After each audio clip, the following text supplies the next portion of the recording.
11th और 12th पूरा जो करिकुलम है अपना फिजिक्स का, उसमें आप ये मान के चलो अगर मैं बोलूँ ना कि ये सबसे बड़ा चैप्टर है तो गलत नहीं होगा। 2024 में भी बहुत घटिया दो सवाल आए थे, एक प्रिज्म और एक ऑप्टिकल इंस्ट्रूमेंट से। तो आप ये मान के चलो मोटा मोटी दो सवाल तो कहीं भी नहीं गए। जैसे मूवीज वगैरह में दिखाते हैं कि कोई रेगिस्तान में खो गया, उसको ऐसा दिख रहा है कि थोड़ी ही दूर पर पानी हो, चलता जा रहा है। कटिंग ऑफ लेंस, अगर आप लेंस को कुछ इस प्रकार से वर्टिकली कट करेंगे, दो हिस्से हो जाएंगे, तो फोकल लेंथ डबल हो जाएगी after cutting. Focal length double होगी तो पावर हाफ होगी। हेलो प्यारे बच्चों, क्या हाल समाचार है सबके, कैसे हैं सब। स्वागत करता हूं आपका अपना सिद्धार्थ शर्मा एक नए माइंड मैप में। चैप्टर का नाम है ray optics and optical instruments. ठीक है, रे ऑप्टिक्स के बाद हम पढ़ते हैं वेव ऑप्टिक्स। तो इसको आप रे ऑप्टिक्स बोले या ज्योमेट्रिकल ऑप्टिक्स भी बोल सकते हैं।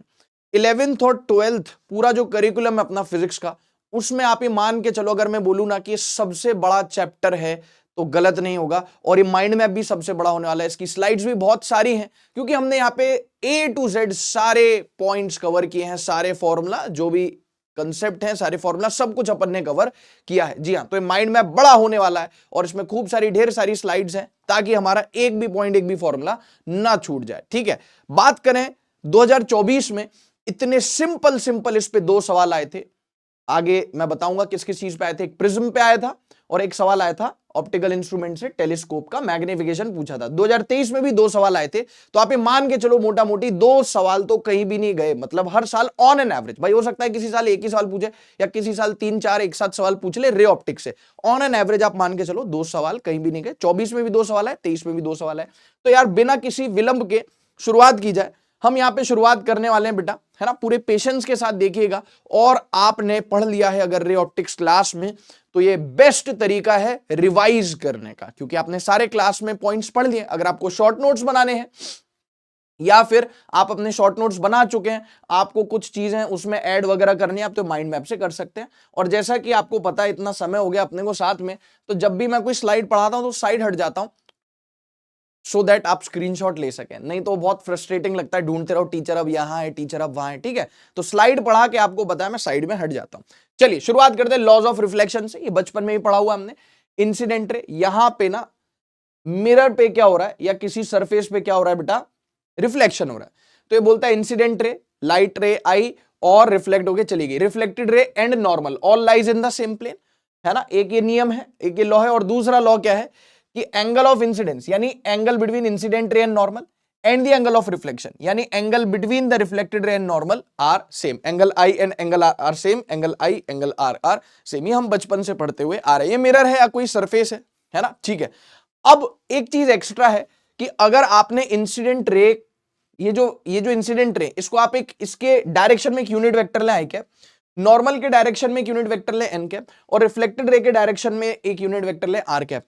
तो I cap, R cap, N cap में रिश्ता क्या कहलाता है, R cap is equals to I cap minus 2 times I cap dot N cap into N cap. ये बहुत इंपॉर्टेंट है। कभी उसको पेपर का लेवल अच्छा करना पड़ा या उसने पेपर का लेवल टफ किया, या मान लीजिए आपको AITS वगैरह देते हैं, तो उसमें काफी सारे चांसेस हैं ये पूछे जाने के, है ना। मैं हटता हूं साइड में, आप स्क्रीन को पॉज करके आराम से स्क्रीनशॉट वगैरह ले सकते हैं। ठीक है, चलिए साहब आगे बढ़ेंगे अगले स्लाइड पे। Image formation by plane mirror. देखो to be honest, plane mirror से इक्का दुक्का ही बार सवाल आए हैं। सवाल ही, आप कोई भी PYQ की किताब उठाएंगे 37 ईयर्स की, तो सवालात शुरू ही होते हैं कहां से, स्फेरिकल मिरर वगैरह से शुरू होते हैं। ठीक है, सॉरी। चलिए देखते हैं image formation by plane mirror. तो प्लेन मिरर डेली हम खुद को निहारते हैं, ऐसे ऐसे करके नहीं करते, खुद को निहारते हैं, हाय हाय हाय हम कितने खूबसूरत लग रहे हैं। मिरर में देखते हैं, प्लेन मिरर में देखते हैं, हम खुद की एक वर्चुअल इमेज देखते हैं साहब। कैसी इमेज देखते हैं, वर्चुअल इमेज देखते हैं। Plane mirror forms virtual image of real object. हम एक रियल ऑब्जेक्ट है तो हमारी वर्चुअल इमेज बनती है। Image formed is of same size and erect. हम अपनी इमेज सीधी देखते हैं, इरेक्ट बनती इमेज, और कैसी बनती है, सेम साइज की बनती है। हम प्लेन मिरर की बात कर रहे हैं।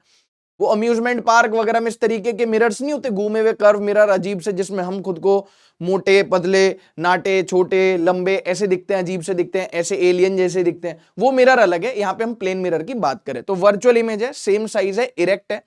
Formed image is at same distance as that of object, यानी ऑब्जेक्ट अगर मिरर से x दूरी पर है तो इमेज भी मिरर के पीछे, ये रियल स्पेस है, ये वर्चुअल स्पेस है, तो इमेज भी मिरर के पीछे x डिस्टेंस पर ही बनेगी। ऑब्जेक्ट डिस्टेंस -x है तो इमेज डिस्टेंस +x है ना। सही है। अच्छा एक चीज और कि जो प्लेन मिरर इमेज बनाता है वो लेटरली इन्वर्टेड होती, ये सब हम जानते ही हैं। जैसे हम मिरर के सामने खड़े हैं, अगर हम अपना लेफ्ट हैंड रेज करेंगे तो मिरर में जो हमारी इमेज बन रही है उसका राइट हैंड रेज होगा।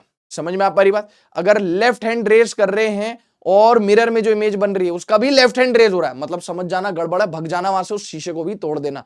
अगर आप लेफ्ट हैंड रेज कर रहे हो तो मिरर में जो इमेज बन रही है उसका राइट हैंड क्या होगा, रेज होगा। खैर है ना, तो इमेज लिटरली इन्वर्टेड होती है। जैसे मान लीजिए क्लॉक है, कुछ टाइम दिखा रहा है तो इमेज कुछ ऐसा टाइम दिखाएगा, है ना, ठीक है ना। तो ये कुछ फीचर्स हैं of image formation by plane mirror, इसको देख लीजिए। चलते साहब आगे। Deviation by plane mirror, deviation का शुद्ध मतलब है भटकना। कई बच्चे भटक जाते हैं, तैयारी तो शुरू करी नीट या जेई की लेकिन भटक गए। वैसे लाइट रे इधर जा रही थी, ये मिरर नहीं होता तो लाइट रे इधर ही जाती, लेकिन मिरर होने की वजह से लाइट रे इधर चली गई। सही बात है, जाना था जापान पहुंच गए चीन, समझ गए ना, यानी कि इसको ऐसे जाना था लेकिन ये ऐसे जा रही है। तो इसका मतलब ये कितने एंगल से डेविएट हो गई, ये थीटा एंगल ऑफ इंसिडेंस है, थीटा एंगल ऑफ रिफ्लेक्शन है। तो आप निकाल सकते हो ये एंट सेंस भी आप निकाल सकते हो, कैसे डेविएटिव, एंटी क्लॉकवाइज सेंस में ये ओरिजिनल पाथ है, final reflected path anti clockwise sense में डेविएट हो गई है। और डेल्टा आप इजीली निकाल सकते हो, पूरा लीनियर पेयर बन रहा है 180 degree minus 2 theta. Delta is angle of deviation, आराम से आप डायग्राम वगैरह बना के क्लॉकवाइज या एंटी क्लॉकवाइज वो भी बता सकते हो, 180 degree minus 2 theta. Deviation due to two plane mirror, deviation due to two plane mirror, दो प्लेन मिरर अगर एक दूसरे से थीटा एंगल पे अलाइंड है। मान लीजिए ओरिजिनल रे है, इससे पहले से टकराए, फिर पहला रिफ्लेक्शन, फिर दूसरे मिरर से टकराई, दूसरा रिफ्लेक्शन, फिर चली गई मान लीजिए फाइनल रे। तो इसको ऐसे जाना था लेकिन ये ऐसे गई है, तो एंटी क्लॉकवाइज सेंस में इसका क्या डेविएशन हुआ, बहुत ध्यान से सुनना। Net deviation after second reflection, net deviation after second reflection, दूसरे रिफ्लेक्शन के बाद जो कुल डेविएशन होगा वो होगा 360 डिग्री माइनस 2 थीटा। जी हाँ, what is theta, angle between the two mirrors, angle between the two mirrors 360 degree minus 2 theta. और ये जो एंगल ऑफ डेविएशन आप देख पा रहे हैं कि ओरिजिनली जो लाइट रे फर्स्ट मिरर पे फॉल कर रही है, किस एंगल ऑफ इंसिडेंस पे फॉल कर रही है, उसके इंडिपेंडेंट है ना। यहां पे आया 180 डिग्री माइनस 2 थीटा, और यहां पे थीटा क्या था बेटा, एंगल ऑफ इंसिडेंस था, और 360 degree minus 2 theta division due to two plane mirrors, जहां पे थीटा है एंगल बिटवीन टू मिरर्स। इसको देख लीजिए, इसका एक स्पेशल केस और है, वो मैं आपको बताऊंगा। मैं हट गया साइड में और अपन चलते हैं आगे। ठीक है साहब। अच्छा, अगर व्हाट इफ, अगर मिरर्स 90 डिग्री पे अलाइंड हो, मिरर्स 90 डिग्री पे अलाइंड हो, तो आप करके देखो 360 माइनस 2 थीटा, थीटा की वैल्यू 90, 2 इंटू 90 180, 360 माइनस 180 हो गया 180। यस सर, तो यहां पे जो एंगल ऑफ डेविएशन होगा वो 180 डिग्री होगा, यानी जो इंसिडेंट रे और जो इमरजेंट रे वो एंटी पैरेलल होगी। तो emergent ray will be anti parallel to incident ray always, अगर, है ना, ऑलवेज अगर एंगल कितना है, थीटा है साहब, mirrors are perpendicular to each other, if mirrors are perpendicular to each other, तो हमेशा इमरजेंट रे इंसिडेंट रे के एंटी पैरेलल होगी। मतलब चाहिए फिर एंगल कितना भी हो जाए बेटा, ये एंगल कितना भी हो जाए उससे फर्क नहीं पड़ता, ठीक है।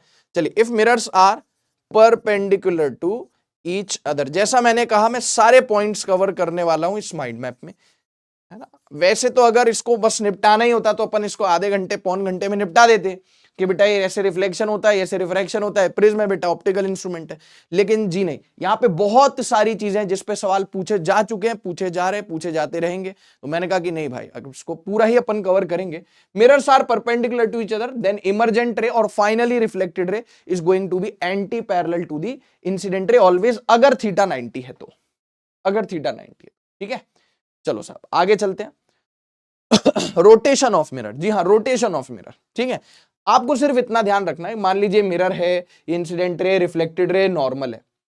अगर आपने मिरर को रोटेट कर दिया थीटा एंगल से, तो रिफ्लेक्टेड रे रोटेट हो जाएगी 2 थीटा एंगल से इन द सेम सेंस, यानी आपने मिरर को रोटेट किया क्लॉकवाइज, रिफ्लेक्टेड रे भी रोटेट हो जाएगी 2 थीटा क्लॉकवाइज। अगर आपने थीटा से इसको एंटी क्लॉकवाइज रोटेट कर दिया तो रिफ्लेक्टेड रे भी एंटी क्लॉकवाइज रोटेट हो जाएगी, but by double the angle 2 theta. तो आपको ये याद रखना, एक सेकंड, मैंने इसका स्क्रीनशॉट लेने दिया था ना, है ना, देख लो, यहां पे सारे स्लाइड्स आप देख सकते हैं, ठीक है। ये देख लो,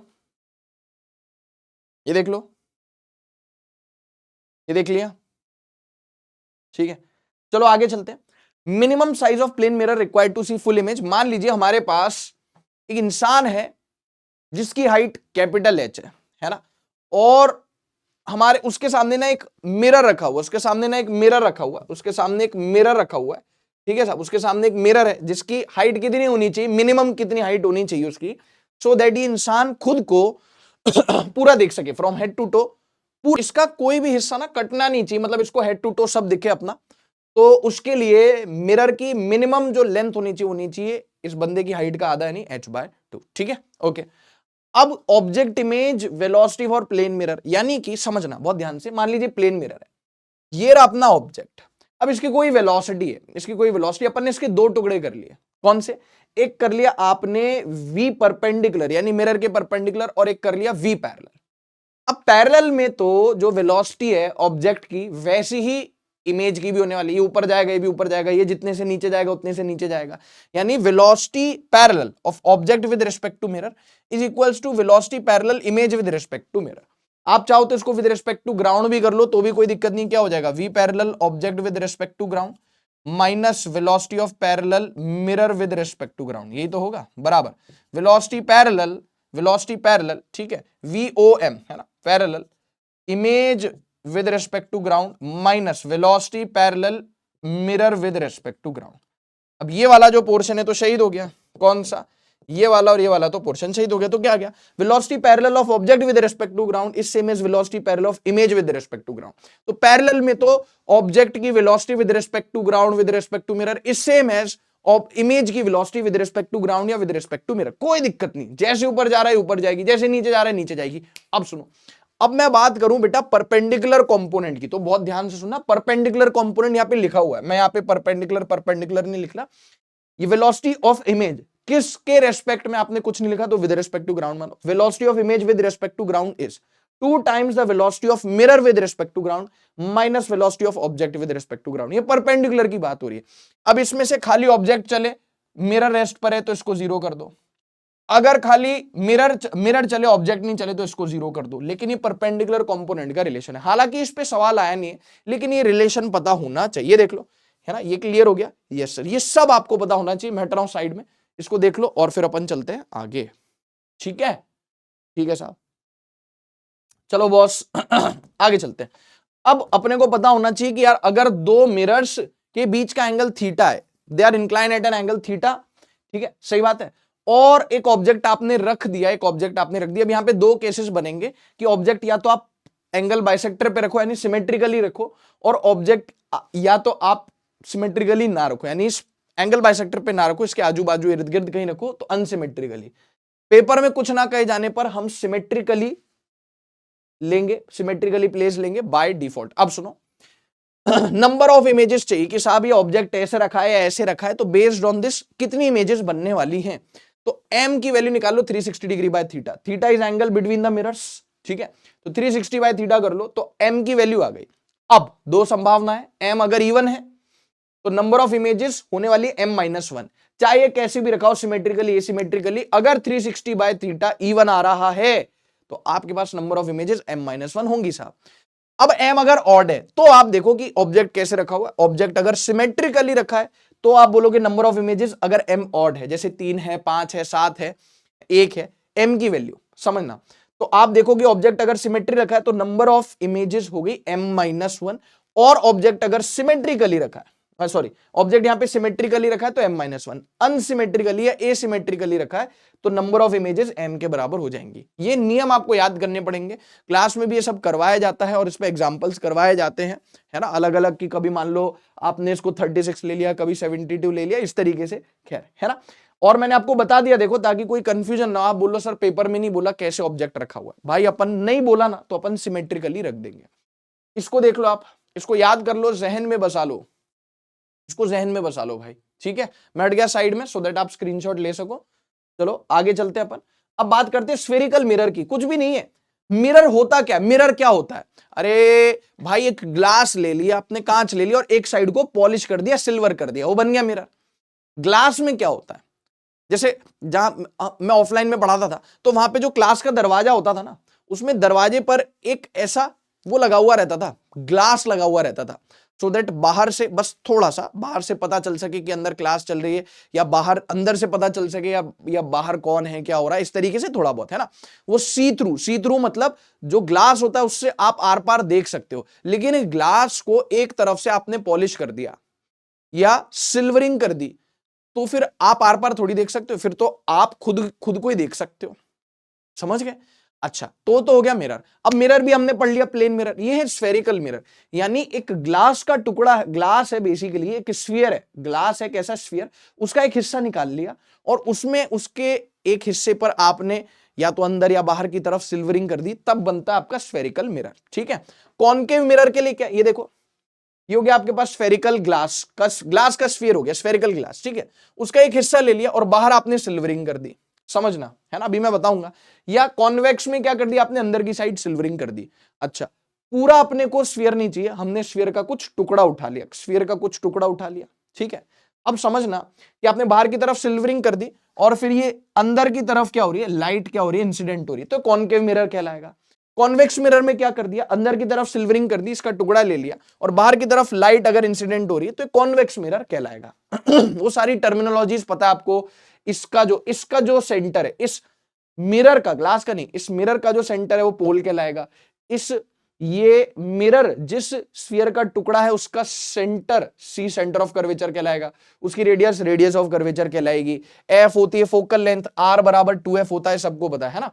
रेडियस ऑफ कर्वेचर कितना होता है बेटा, 2f के बराबर होता है, सबको मालूम है, ठीक है। आर बराबर 2f होता है। अच्छा, साइन कन्वेंशन हमेशा अपन क्या मानते हैं, left side negative, right side positive, upward positive, downward negative, plus minus negative positive, left side negative, right side positive, upward positive, downward negative. अच्छा, रियल ऑब्जेक्ट के लिए हम u को नेगेटिव मानते हैं और रियल इमेज के लिए हम रियल इमेज के लिए यहाँ पे मिरर्स में, कौन से, स्फेरिकल मिरर में रियल इमेज जो v होती है वो नेगेटिव हो जाती है ना। अच्छा, वर्चुअल ऑब्जेक्ट मतलब ऑब्जेक्ट पीछे की साइड रखा हुआ है और वर्चुअल इमेज यानी v जो है वो पॉजिटिव बन रही है। तो यहाँ पे कुछ अलग अलग केसेस यहाँ पे मैंने लिखे हुए हैं।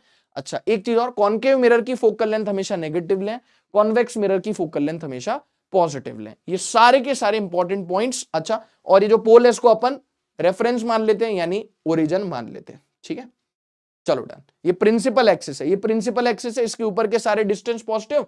जैसे ऐसे कोई ऑब्जेक्ट रखा है तो उसकी हाइट पॉजिटिव लेंगे, ऐसे कोई ऑब्जेक्ट रखा है उसकी हाइट नेगेटिव लेंगे, ऐसे कोई इमेज बन रही है तो उसकी हाइट पॉजिटिव, ऐसे कोई इमेज बन रही है उल्टी उसकी हाइट नेगेटिव। इसको देख लो बेटा, ये सारी चीजें आपको वैसे पता होंगी बट यहाँ पे हमने एक ही जगह इकट्ठी करके लिख ली है। आगे चलते हैं। मिरर फॉर्मूला, ये तो बचपन से पढ़ते आ रहे हैं, 1/v + 1/u बराबर, 10th में पढ़ा था, 1/v + 1/u बराबर 1/f। f है फोकल लेंथ किसकी, मिरर की। u क्या है, ऑब्जेक्ट डिस्टेंस, कहां से, पोल से। v क्या, इमेज डिस्टेंस, कहां से, पोल से। All distances are measured from pole, all distances are measured, all distances are measured from pole. जी हां, पोल से मेजर किए जाते सारे डिस्टेंसेस एंड ये सारे के सारे साइन कन्वेंशन के हिसाब से लेने, लिख दूंगा। All distances are measured from, जी हां बेटा, पोल, ठीक है। तुमने कहा ठीक, मैंने भी कहा ठीक। Take u v and f with signs, यानी साइन के साथ लीजिए, चाहे पॉजिटिव चाहे नेगेटिव, है ना, according to sign convention. Magnification का फॉर्मूला स्मॉल m, यानी ऑब्जेक्ट के रेस्पेक्ट में इमेज कितनी बड़ी बन रही है, तो height of image by height of object is equals to -v/u। Please इसको याद रखें, -v/u। यहां पे भी आपको u v h i h o सब साइन कन्वेंशन के हिसाब से लेना है, ठीक है। Right side positive, left side negative, upward positive, downward negative. अच्छा, दो फॉर्मूले और हैं to minimize the time taken in solving an numerical, यानी आपको न्यूमेरिकल में अगर समय बचाना है, कभी कभी आपको ना u दे दिया और f दे दिया, तो अब आपको मजदूरी करके पहले v निकालोगे, फिर v को पुट करोगे, u को पुट करोगे, मैग्निफिकेशन निकालोगे ना। अगर u और f दे रखा है तो f/f - u डायरेक्ट, हाँ, साइन कन्वेंशन के साथ लेना पड़ेगा। अगर v और f दे रखा है तो f-v/f बराबर मैग्निफिकेशन, सब कुछ साइन कन्वेंशन के हिसाब से लेना पड़ेगा। Each and everything follow sign convention. अच्छा, अब आपको पता होगा बच्चों, क्योंकि कई बच्चों को ना मैग्निफिकेशन में बड़ी परेशानी का सामना करना पड़ता है। आप ऐसे याद रखो कि मैग्निफिकेशन का जो मैग्नीट्यूड है वो अगर 1 है, मतलब ऑब्जेक्ट और इमेज सेम हाइट है, ठीक है, मैग्निफिकेशन का मैग्नीट्यूड 1 से ज्यादा है तो इमेज मैग्निफाइड या इनलार्ज्ड है। मैग्निफिकेशन का मैग्नीट्यूड, मैं नंबर वैल्यू की बात कर रहा हूं, 1 से छोटा है तो डिमिनिश्ड है, या यूं कह लो कि इमेज जो है वो ऑब्जेक्ट से छोटी है। अगर मैग्निफिकेशन पॉजिटिव है, अपन हमेशा ही मान के चलते कि साहब ऑब्जेक्ट, हमेशा अपन मान के चलते ऑब्जेक्ट कैसे रखा है, above the principal axis. Magnification अगर पॉजिटिव है इसका मतलब इमेज इरेक्ट है, सीधी है, और मैग्निफिकेशन नेगेटिव है मतलब इमेज इन्वर्टेड है। ये कुछ चीजें ये आपको पता होनी चाहिए, इसको देख लीजिए, सारी चीजें हमने एक साथ इकट्ठी कर रखी है। चलते हैं आगे, चलिए आगे बढ़ते हैं साहब। Property of image formation bye concave mirror. Concave mirror में अलग अलग केसेस हमने 10th क्लास में भी देखे थे, आपने रे डायग्राम्स बनाए होंगे। हाँ सर, हमें याद है कि अगर कोई पैरेक्सियल रेज यानी ऐसी रेज जो प्रिंसिपल एक्सिस के पैरेलल और उससे करीब है वो टकराती है मिरर से, तो टकराने के बाद वो फोकस से पास होती है, या ऐसा अपीयर होता है कि वो फोकस से पास हो रही है। सेंटर ऑफ कर्वेचर से पास होती है तो वो जैसे आती है वैसी ही चली जाती है ना। ये याद होगा आपको, फोकस से आ रही है तो टकराने के बाद वो प्रिंसिपल एक्सिस के पैरेलल हो जाएगी। सारे रूल्स ऑफ इमेज फॉर्मेशन हमको पता है ना। Position of object, position of image, magnification, यहां पे मैंने सारे की पॉइंट्स कवर किए हैं। इनफाइनाइट पे ऑब्जेक्ट रखा है, पोजीशन ऑफ इमेज है कैसी, कहां बन रही है, फोकस पे कैसी इमेज बन रही है। मैग्निफिकेशन का मैग्नीट्यूड बहुत छोटा है, 1 से, यानी बहुत डिमिनिश्ड इमेज है। और रियल इमेज है, रियल इमेज है ना, और रियल इमेज है, और कहां पे बन रही बेटा, मतलब कहां पे बन रही हो तो अपन ने देख लिया, बहुत छोटी बन रही है। एम इज नेगेटिव यानी कैसी बन रही है, इन्वर्टेड बन रही है, ठीक है। बियॉन्ड सी, सी के बियॉन्ड है, ठीक है, तो बिटवीन सी एंड एफ बनती है, हाँ सर, छोटी बनती है यानी मैग्निफिकेशन का मैग्नीट्यूड 1 से छोटा है। एम नेगेटिव यानी इन्वर्टेड बनती है, रियल बनती है, ठीक है। सी पर रखा है तो सी पर इमेज बनती है, मैग्निफिकेशन नेगेटिव यानी इन्वर्टेड, और मैग्नीट्यूड 1 के बराबर यानी सेम साइज की बन रही है।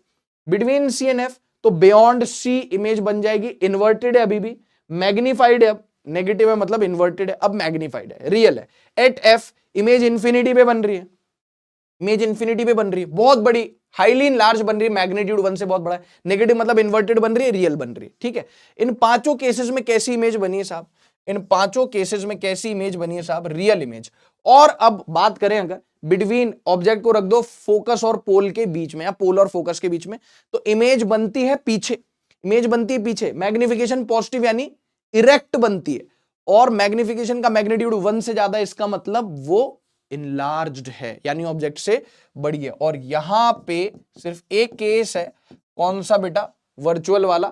तो पांचों केस में रियल इमेज बन रही है, और रियल के साथ साथ M negative, M negative, M negative, M negative, M negative, इसका मतलब रियल एंड इनवर्टेड केस है, पांचों के पांचों। हाँ, साइज चेंज होता जा रहा है, ठीक है, और जैसे जैसे ऑब्जेक्ट मिरर के पास जाता जा रहा है, इमेज मिरर से दूर जाती जा रही है। और ये जो केस है ये वर्चुअल एंड इरेक्ट का है ना, ये सारा आपके दिमाग में बसा हुआ होना चाहिए। वर्चुअल एंड इरेक्ट का केस है। Real image form by concave mirror is always inverted, आप देख लो, मेलोडी खाओ खुद जान जाओ। 6 केस में से 5 केस में इमेज रियल है और रियल के साथ इन्वर्टेड है, तो कॉनकेव मिरर में जो रियल इमेज बनेगी वो ऑलवेज इन्वर्टेड होगी। तो रियल इमेज में मैग्निफिकेशन नेगेटिव हो गया। Virtual image form by concave mirror is always erect, concave mirror जो वर्चुअल इमेज बना रहा है वो इरेक्ट, यानी मैग्निफिकेशन का साइन कैसा है, पॉजिटिव है, ठीक है, सही बात है। कॉन्वेक्स मिरर में आपने क्लास में पढ़ा होगा 2 केसेस होते हैं, जी हां, सिर्फ 2 केसेस होते हैं कॉन्वेक्स में। Property of image formation by convex mirror, convex mirror हमेशा वर्चुअल, इरेक्ट और स्मॉलर साइज की इमेज बनाता है। कॉन्वेक्स में 2 ही केसेस संभव है, आपने क्लास में पढ़े हुए होंगे, 2 ही केस संभव है, और दोनों केसेस में ही इमेज वर्चुअल बनती है, इरेक्ट बनती है, ऑलवेज स्मॉल इन साइज बनती है एज कंपेयर टू ऑब्जेक्ट। ये की पॉइंट अगर आपने बसा लिया अपने दिमाग में, आपको कभी कोई कंफ्यूजन नहीं होने वाला। मैग्निफिकेशन में सारे केसेस यहां पे कवर्ड है, चाहे कॉनकेव हो चाहे कॉन्वेक्स है, ठीक है। इनके रे डायग्राम्स खुद से बना के देख लेना, कॉन्वेक्स के जो 2 केसेस है उसके रे डायग्राम खुद से बना के देख लेना। आपको पता होना चाहिए बेटा क्या, कि कॉनकेव मिरर जब भी रियल इमेज बनाएगा इन्वर्टेड बनाएगा, हाँ साइज कम ज्यादा हो सकता है।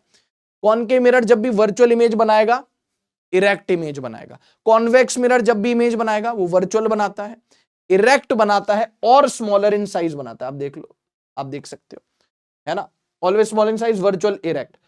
कॉनकेव मिरर जब वर्चुअल इमेज बनाएगा तो इरेक्ट बनाएगा, रियल बनाएगा तो इन्वर्टेड बनाएगा, है ना। ये देख लो, सारी चीजें यहां पे कवर्ड है। बात करते हैं आगे लॉन्गिट्यूडनल। अच्छा, अभी जो हमने मैग्निफिकेशन देखा वो ये था कि यार मान लीजिए ये आपका क्या है, प्रिंसिपल एक्सिस है, इस पे ऑब्जेक्ट रखा हुआ है ऐसे वर्टिकली, तो जो मैग्निफिकेशन होता है ट्रांसवर्स होता है, ट्रांसवर्स मैग्निफिकेशन, ठीक है। अब बात करें लॉन्गिट्यूडनल की, यानी ऑब्जेक्ट ऐसे लिटा दिया प्रिंसिपल एक्सिस पर।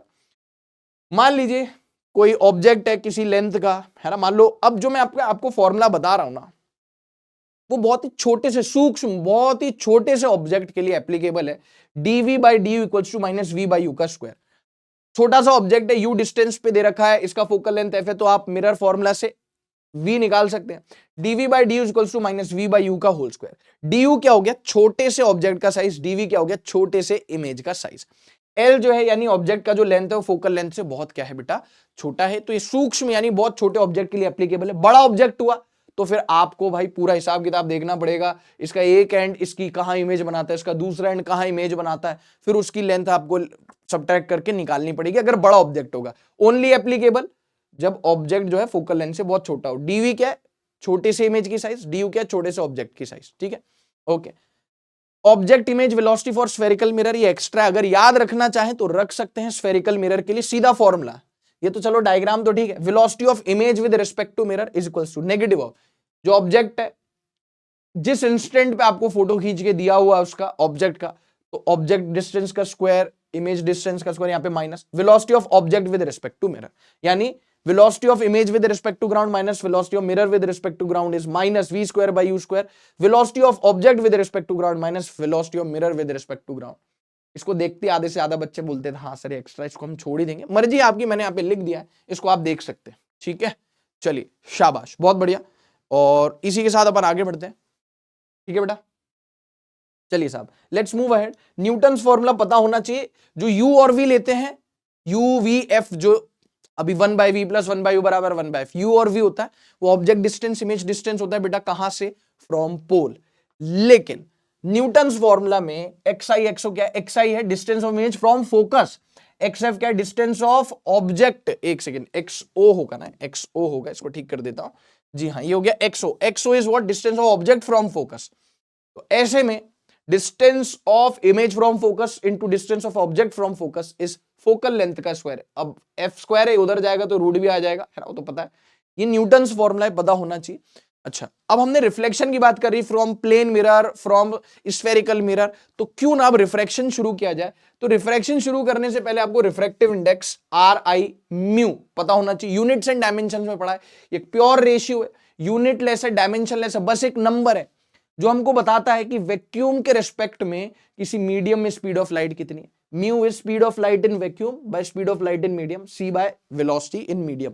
और ईएम वेव्स में हमने काफी बढ़िया बढ़िया चीजें देखी थी कि वीएम में और epsilon R mu R epsilon R, और इसमें रिफ्रैक्टिव इंडेक्स में क्या रिलेशन होता है, वो सब देख चुके अपन, है ना। और इनकाउंटरिंग मीडियम चेंज, जब भी मीडियम चेंज होता है तो स्पीड और वेवलेंथ चेंज होती है, फ्रीक्वेंसी चेंज नहीं होती। क्यों? क्योंकि फ्रीक्वेंसी सोर्स पे डिपेंड करती है। जी हाँ, काउचीज फॉर्मूला कहता है कि किसी भी मीडियम का रिफ्रैक्टिव इंडेक्स निर्भर करता है कि कौन से वेवलेंथ की लाइट उससे पास हो रही है। जी हाँ, तो a plus B by lambda plus C by lambda square and so on. यहां पे मोटा मोटी तौर पे हम देखें तो रिफ्रैक्टिव इंडेक्स वेवलेंथ के इनवर्सली प्रोपोर्शनल है। मतलब वेवलेंथ बढ़ेगा तो उस पर्टिकुलर वेवलेंथ के लिए रिफ्रैक्टिव इंडेक्स कम होगा। इसको काउचीज फॉर्मूला कहते हैं, कोई इसको काउशीज फॉर्मूला कहता है, कोई इसको काउचीज फॉर्मूला कहता है। नाम में क्या रखा है, शेक्सपियर ने कहा है। विबग्योर की बात करें, लेफ्ट से राइट जाए तो वेवलेंथ बढ़ती है, वेवलेंथ बढ़ेगी तो वॉयलेट से रेड जाते वक्त म्यू कम होगा, यानी वॉयलेट के लिए सबसे ज्यादा रिफ्रैक्टिव इंडेक्स है और, है ना, रेड के लिए सबसे कम। तो ये हो गया मैक्सिमम, ये हो गया मैक्सिमम, और ये हो गया प्यारे बच्चों मिनिमम, है ना, ये हो गया मैक्सिमम और ये हो गया मिनिमम। ठीक है साहब, ये देख लो सारी चीजें यहां पे लिखी हुई है। This is maximum, this is minimum, ठीक से लिख देते हैं, दिस इज मिनिमम एंड प्यारे बच्चों दिस इज मैक्सिमम।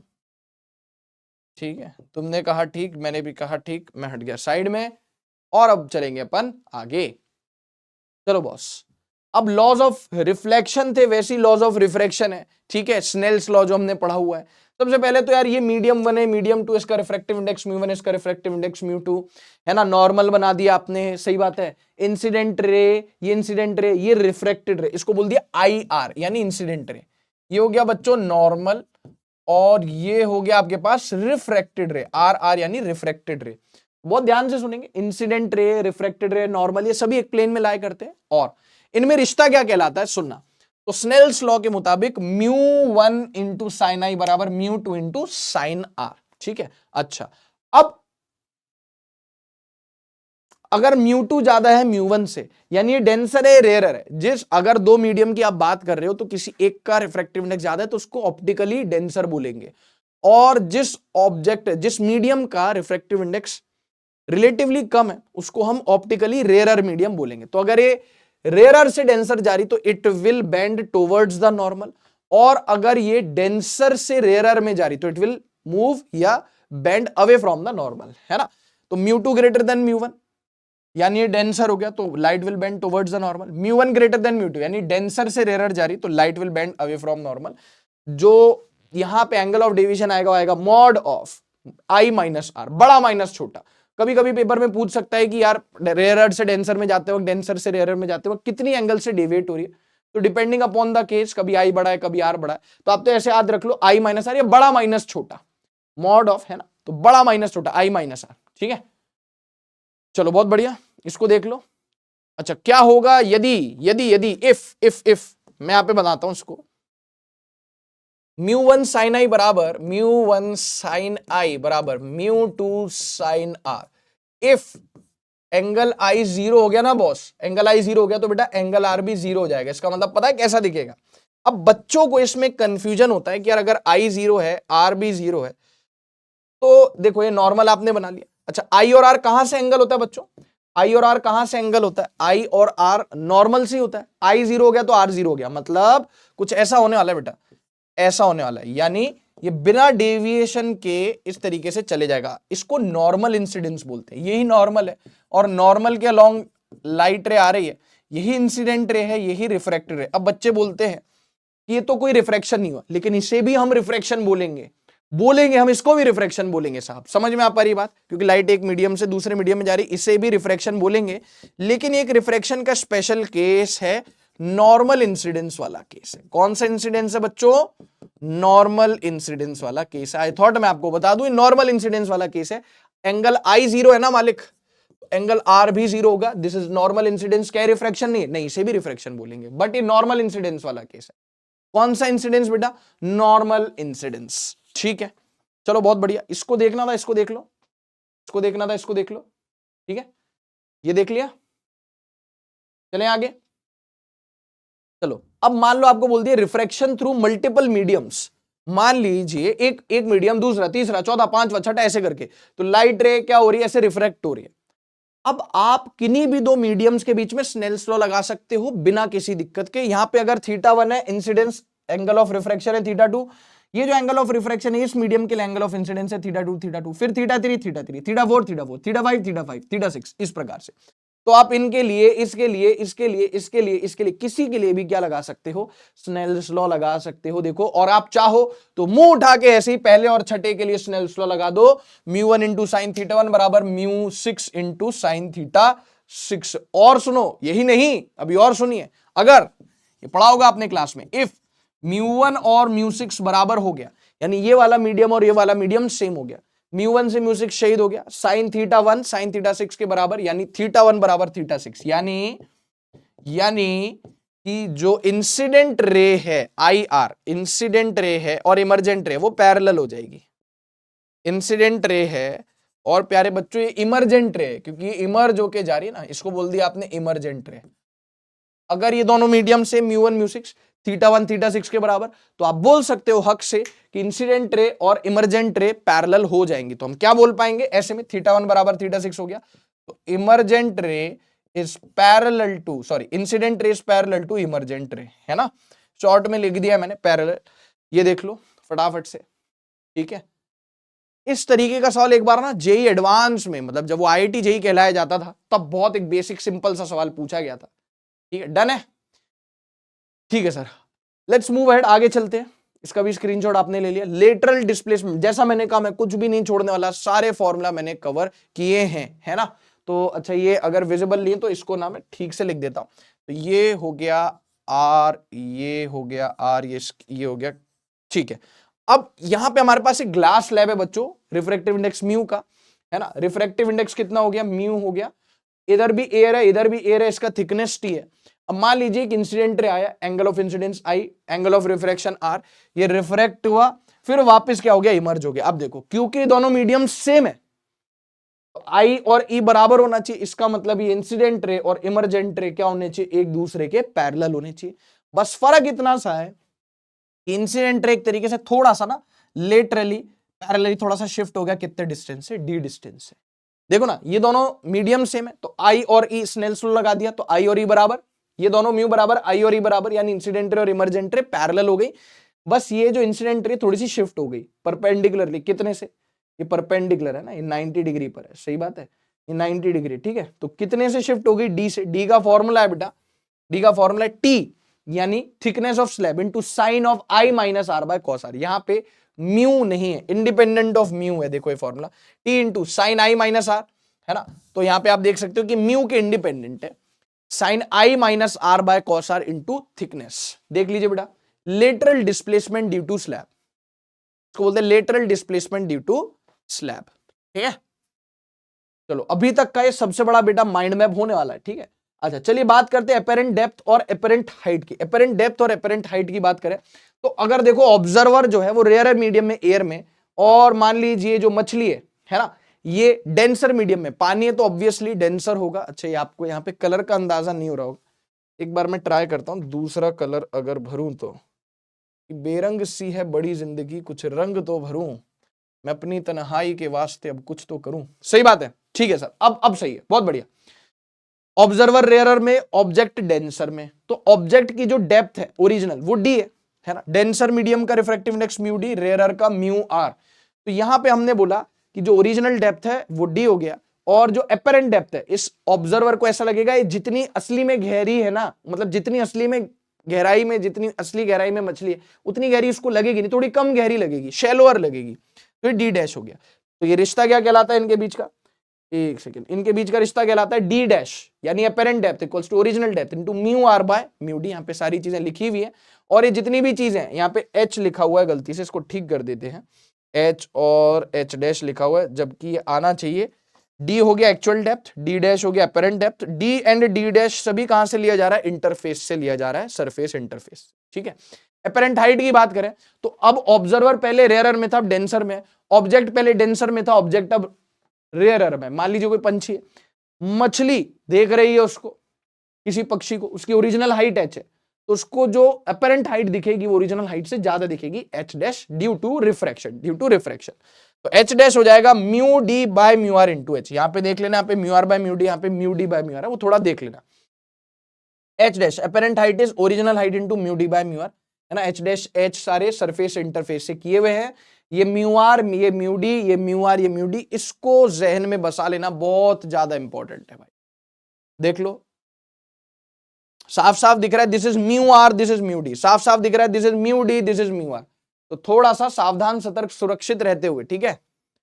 हाँ सर, डन है। चलो सर आगे चलते हैं, लेट्स मूव अहेड, और अब पढ़ते हैं ग्लास स्लैब की वजह से शिफ्ट। मान लीजिए हमारे पास एक ग्लास स्लैब है बेटे, मान लीजिए हमारे पास एक ग्लास स्लैब है, कुछ इस प्रकार से ऑब्जेक्ट रखा हुआ है, ये गया, ये ऐसे, ये रिफ्रैक्शन की वजह से इस ऑब्जर्वर को लगेगा कि जो लाइट रे यहां से नहीं आ रही ये यहां से आ रही है, यानी इस ऑब्जर्वर को लगेगा ड्यू टू रिफ्रैक्शन ऑब्जेक्ट यहां नहीं, यहां रखा हुआ है, एपेरेंट, ये शिफ्ट हो गया, एक्चुअल पोजीशन एपेरेंट पोजीशन, तो this is the shift. Mu refractive index, T हो गया थिकनेस। अब सुनो कितना शिफ्ट हो गया, glass slab introduces shift in the position of object. Glass slab की वजह से थोड़ा सा ऑब्जेक्ट शिफ्ट होता हुआ नजर आ रहा है, उसको पता ही नहीं चलेगा कि शिफ्ट हो, उसे तो यहां पे दिखेगा, लेकिन हम जो दूर से खड़े होकर तमाशा देख रहे हैं, हमने पूछा तेरे को कहां दिख रहा है, बोले यहां दिख रहा है, और हमें पता ऑब्जेक्ट यहां है, तो हमने कहा इसका तो बेवकूफ बन गया। क्यों? क्योंकि ऑब्जेक्ट यहां, इसको दिख यहां रहा है। तो this is the shift, and shift का जो फॉर्मूला है that is thickness of slab into 1 minus mu observer by mu slab. आप बोलोगे हमें तो क्लास में टी इनटू 1 माइनस म्यू याद करवाया। हाँ भैया, वो तब है जब ऑब्जर्वर एयर में, अगर ऑब्जर्वर एयर में होगा तो म्यू ऑब्जर्वर 1 हो जाएगा।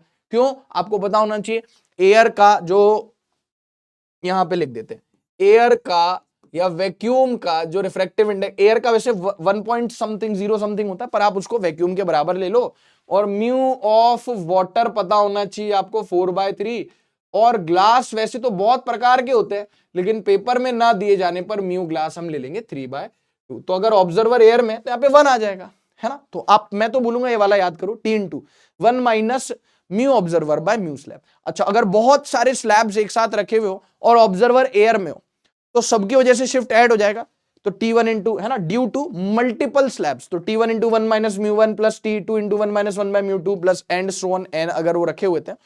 ओ क्या हो गया, एक्चुअल है, ओ डैश एपेरेंट, ये क्या है, शिफ्ट ऐड हो जाएंगे मल्टीपल स्लैब्स की वजह से। हाँ, जाहिर सी बात है, यहां पे हमने माना ऑब्जर्वर कहां रखा है, एयर में। ये ओरिजिनल फॉर्मूला है, देख लीजिए इसको, ये रहा ना डायग्राम, ओम फो डायग्राम तो ये रहा, mu 1 T1, mu 2 T2, mu 3 T3 and so on, अब एन स्लैब्स है, म्यू Tn, ये ऑब्जर्वर है, ऑब्जेक्ट यहां है, ओ डैश अपेरेंट पोजीशन यहां, ये शिफ्ट है, ये लिखा हुआ मल्टीपल स्लैब्स। पूरा का पूरा देख लो, शॉर्ट नोट्स ऐसे बेहतरीन आपके शॉर्ट नोट्स बनेंगे ना बेटा इससे, कि आपको मजा आ जाएगा। ठीक है साहब, आगे चलेंगे, आगे चलेंगे।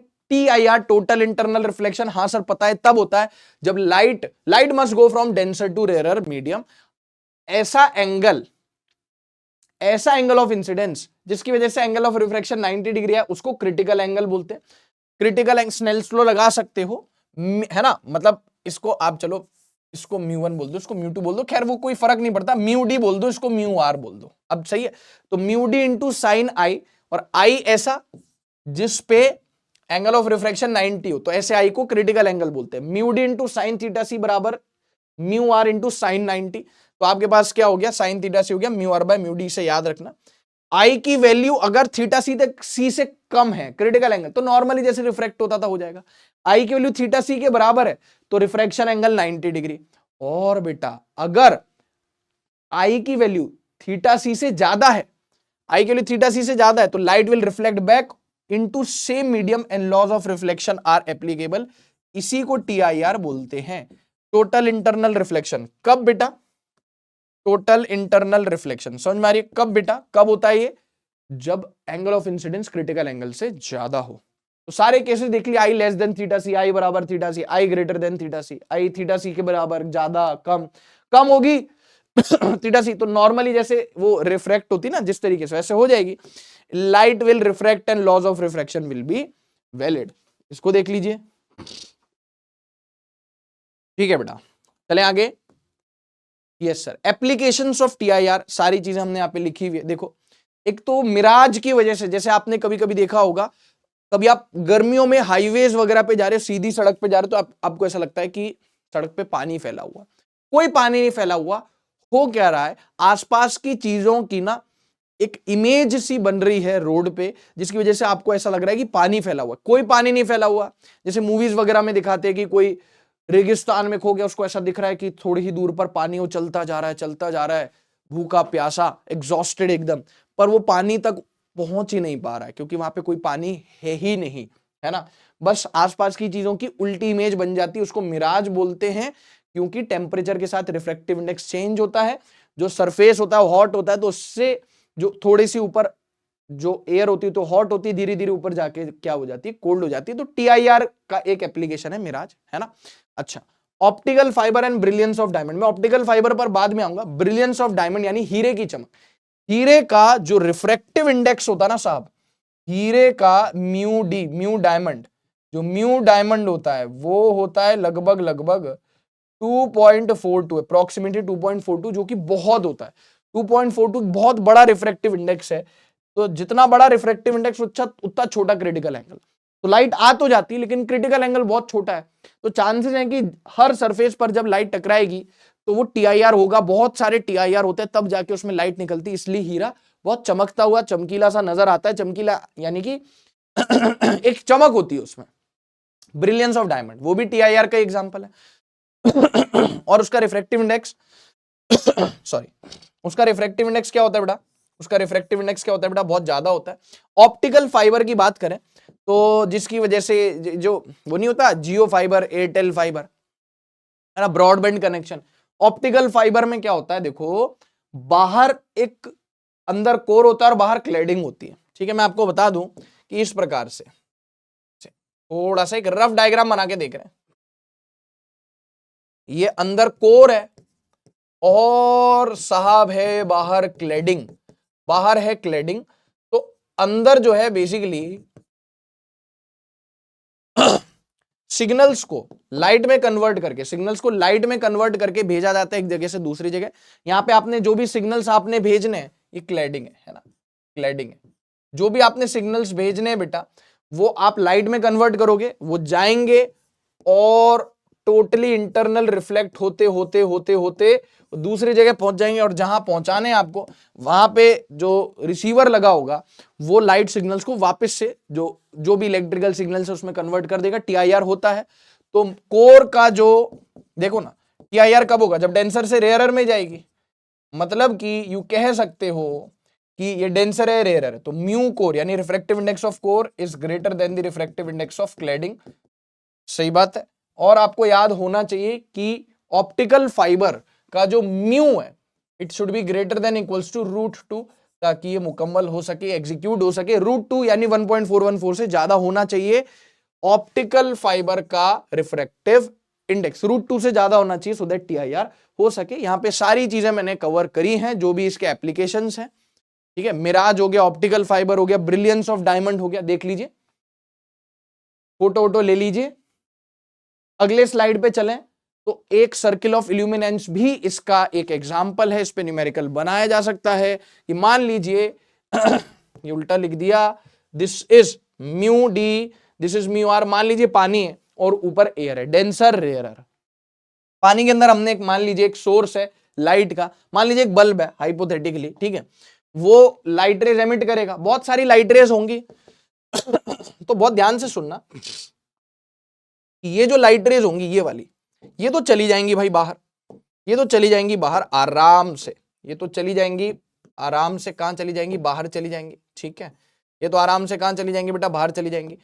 अब जो लाइट रेज होंगी जो क्रिटिकल एंगल पे गिर रही होगी, वो ऐसे ग्रेजिंग इमरजेंस बोलते हैं, वो ऐसे चली जाएंगी।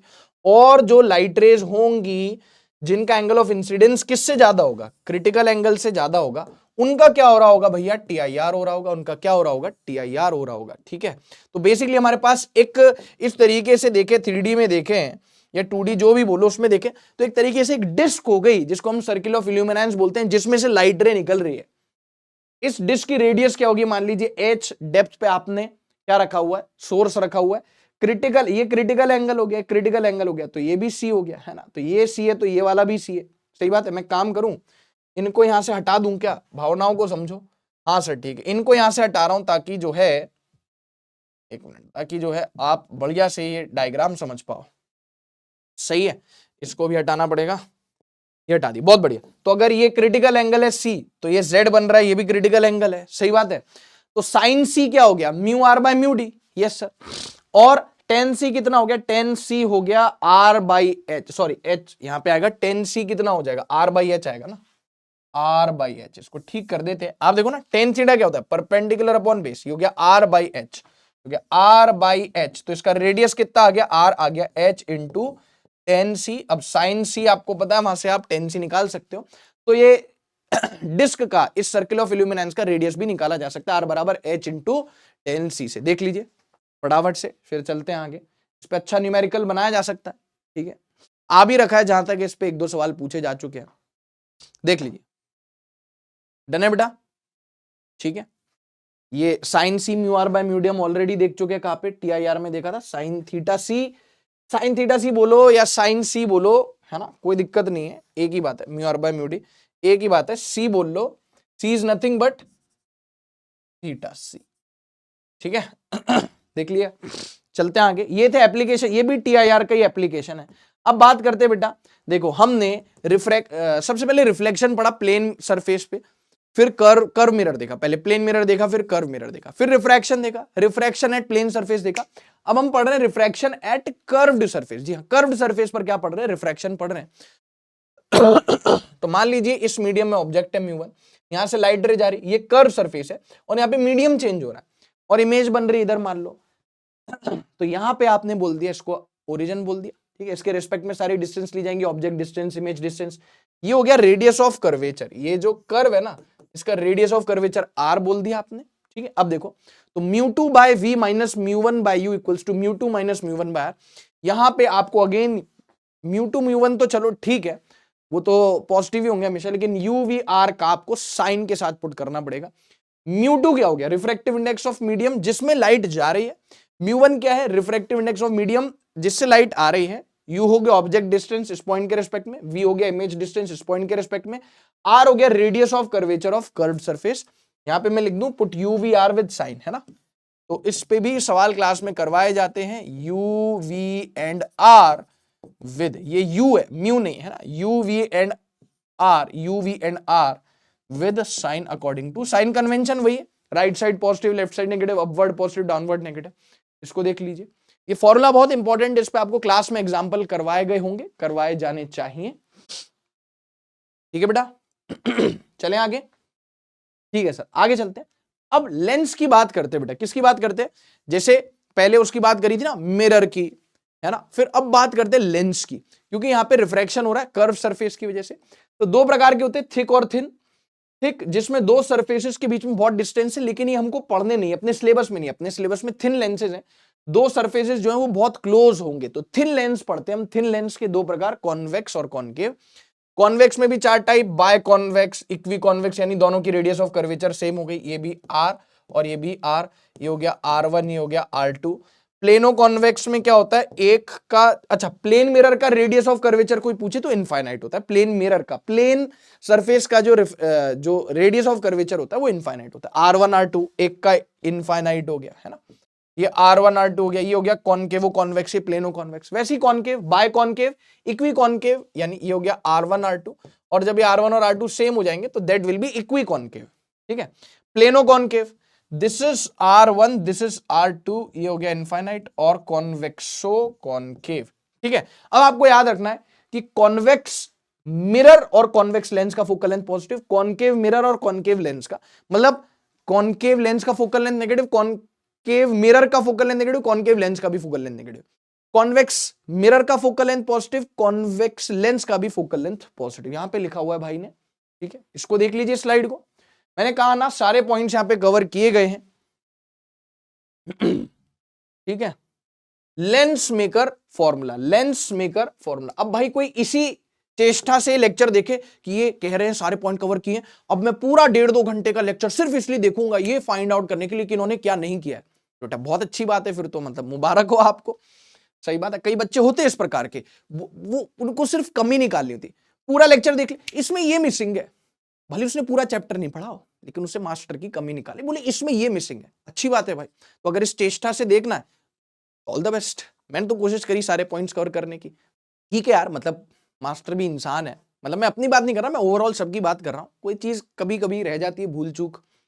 घास काटने पर आए कोई टीचर, तो भाई इसमें ना कम से कम आप गिनना 42 स्लाइड्स होंगी इसमें, घास काटने पे है तो आधे में भी काम चल जाएगा, लेकिन टीचर को लगता है बेस्ट कंटेंट दे बच्चे को। ठीक है, लेकिन कुछ बच्चे, सारे नहीं, कुछ बच्चे इसमें ये नहीं किया आपने, इसमें ये, अच्छा चैप्टर भी नहीं पता, कोई मैग्नेटिज्म एंड मैटर में कह रहा है कि आपने एसीएल नहीं पढ़ा है। अरे दद्दू, एसीएल मैग्नेटिज्म एंड मैटर में पढ़ाते हैं क्या? ACL magnetic effect of current में पढ़ाते, पढ़ा रखा है, जाके देखो, बस कमी निकालनी, पर खैर कोई बात नहीं, भगवान उनका भी भला करे, ऐसे बच्चों का। चलिए तो ध्यान से देखेंगे, lens maker formula to find focal length, to find focal length, है ना, अगर टू फाइंड फोकल लेंथ किसका, लेंस का। अच्छा लेंस फॉर्मूला अलग है, लेंस मेकर फॉर्मूला अलग है, प्लीज बेटा प्लीज। जैसे मिरर फॉर्मूला तो एक सिंपल सा फॉर्मूला था, 1/v + 1/u बराबर 1/f। लेंस मेकर फॉर्मूला अलग है, लेंस फॉर्मूला अलग है। लेंस फॉर्मूला हमें ऑब्जेक्ट डिस्टेंस, इमेज डिस्टेंस और लेंस की फोकल लेंथ को रिलेट करेगा। लेंस मेकर फॉर्मूला पहले हमें बताएगा कि लेंस की फोकल लेंथ कितनी है। ठीक है, तो दो रेडियस ऑफ कर्वेचर हो गया r1 r2। अच्छा इसको साइन के हिसाब से लेते, जैसे r1 राइट साइड जा रहा है तो r1 पॉजिटिव हो गया, r2 अगर लेफ्ट साइड जा रहा है तो वो नेगेटिव हो गया। खैर अपन ये हमारा एजम्पशन है, और सवाल भी वही आएगा कि दोनों तरफ, लेंस के दोनों तरफ सराउंडिंग सेम है, म्यू सेम है, म्यू लेंस हो गया, mu surrounding, if refractive index is same on both sides of lens. अब सुनो, 1 focal length of lens is mu lens by mu surrounding. बेटा this is mu lens and this is mu surrounding, ई जैसा लग रहा है, इसको थोड़ा ठीक कर देते, mu lens by mu surrounding, mu lens by mu surrounding -1 into 1/r1 -1/r2। इसको आप याद रखेंगे प्लीज, है ना। सराउंडिंग अगर एयर हो गई तो कोई दिक्कत नहीं, सराउंडिंग को कितना ले लेंगे, 1 मान लेंगे। तो 1 focal length is mu lens by mu surrounding -1 into 1/r1 -1/r2। अब सुनो, put r1 and r2 with sign, yes, put r1 and r2 with साइन। प्लीज बच्चों याद रखे, गड़बड़ हो जाएगी नहीं तो। देख लीजिए इसको, फिर अपन चलते आगे।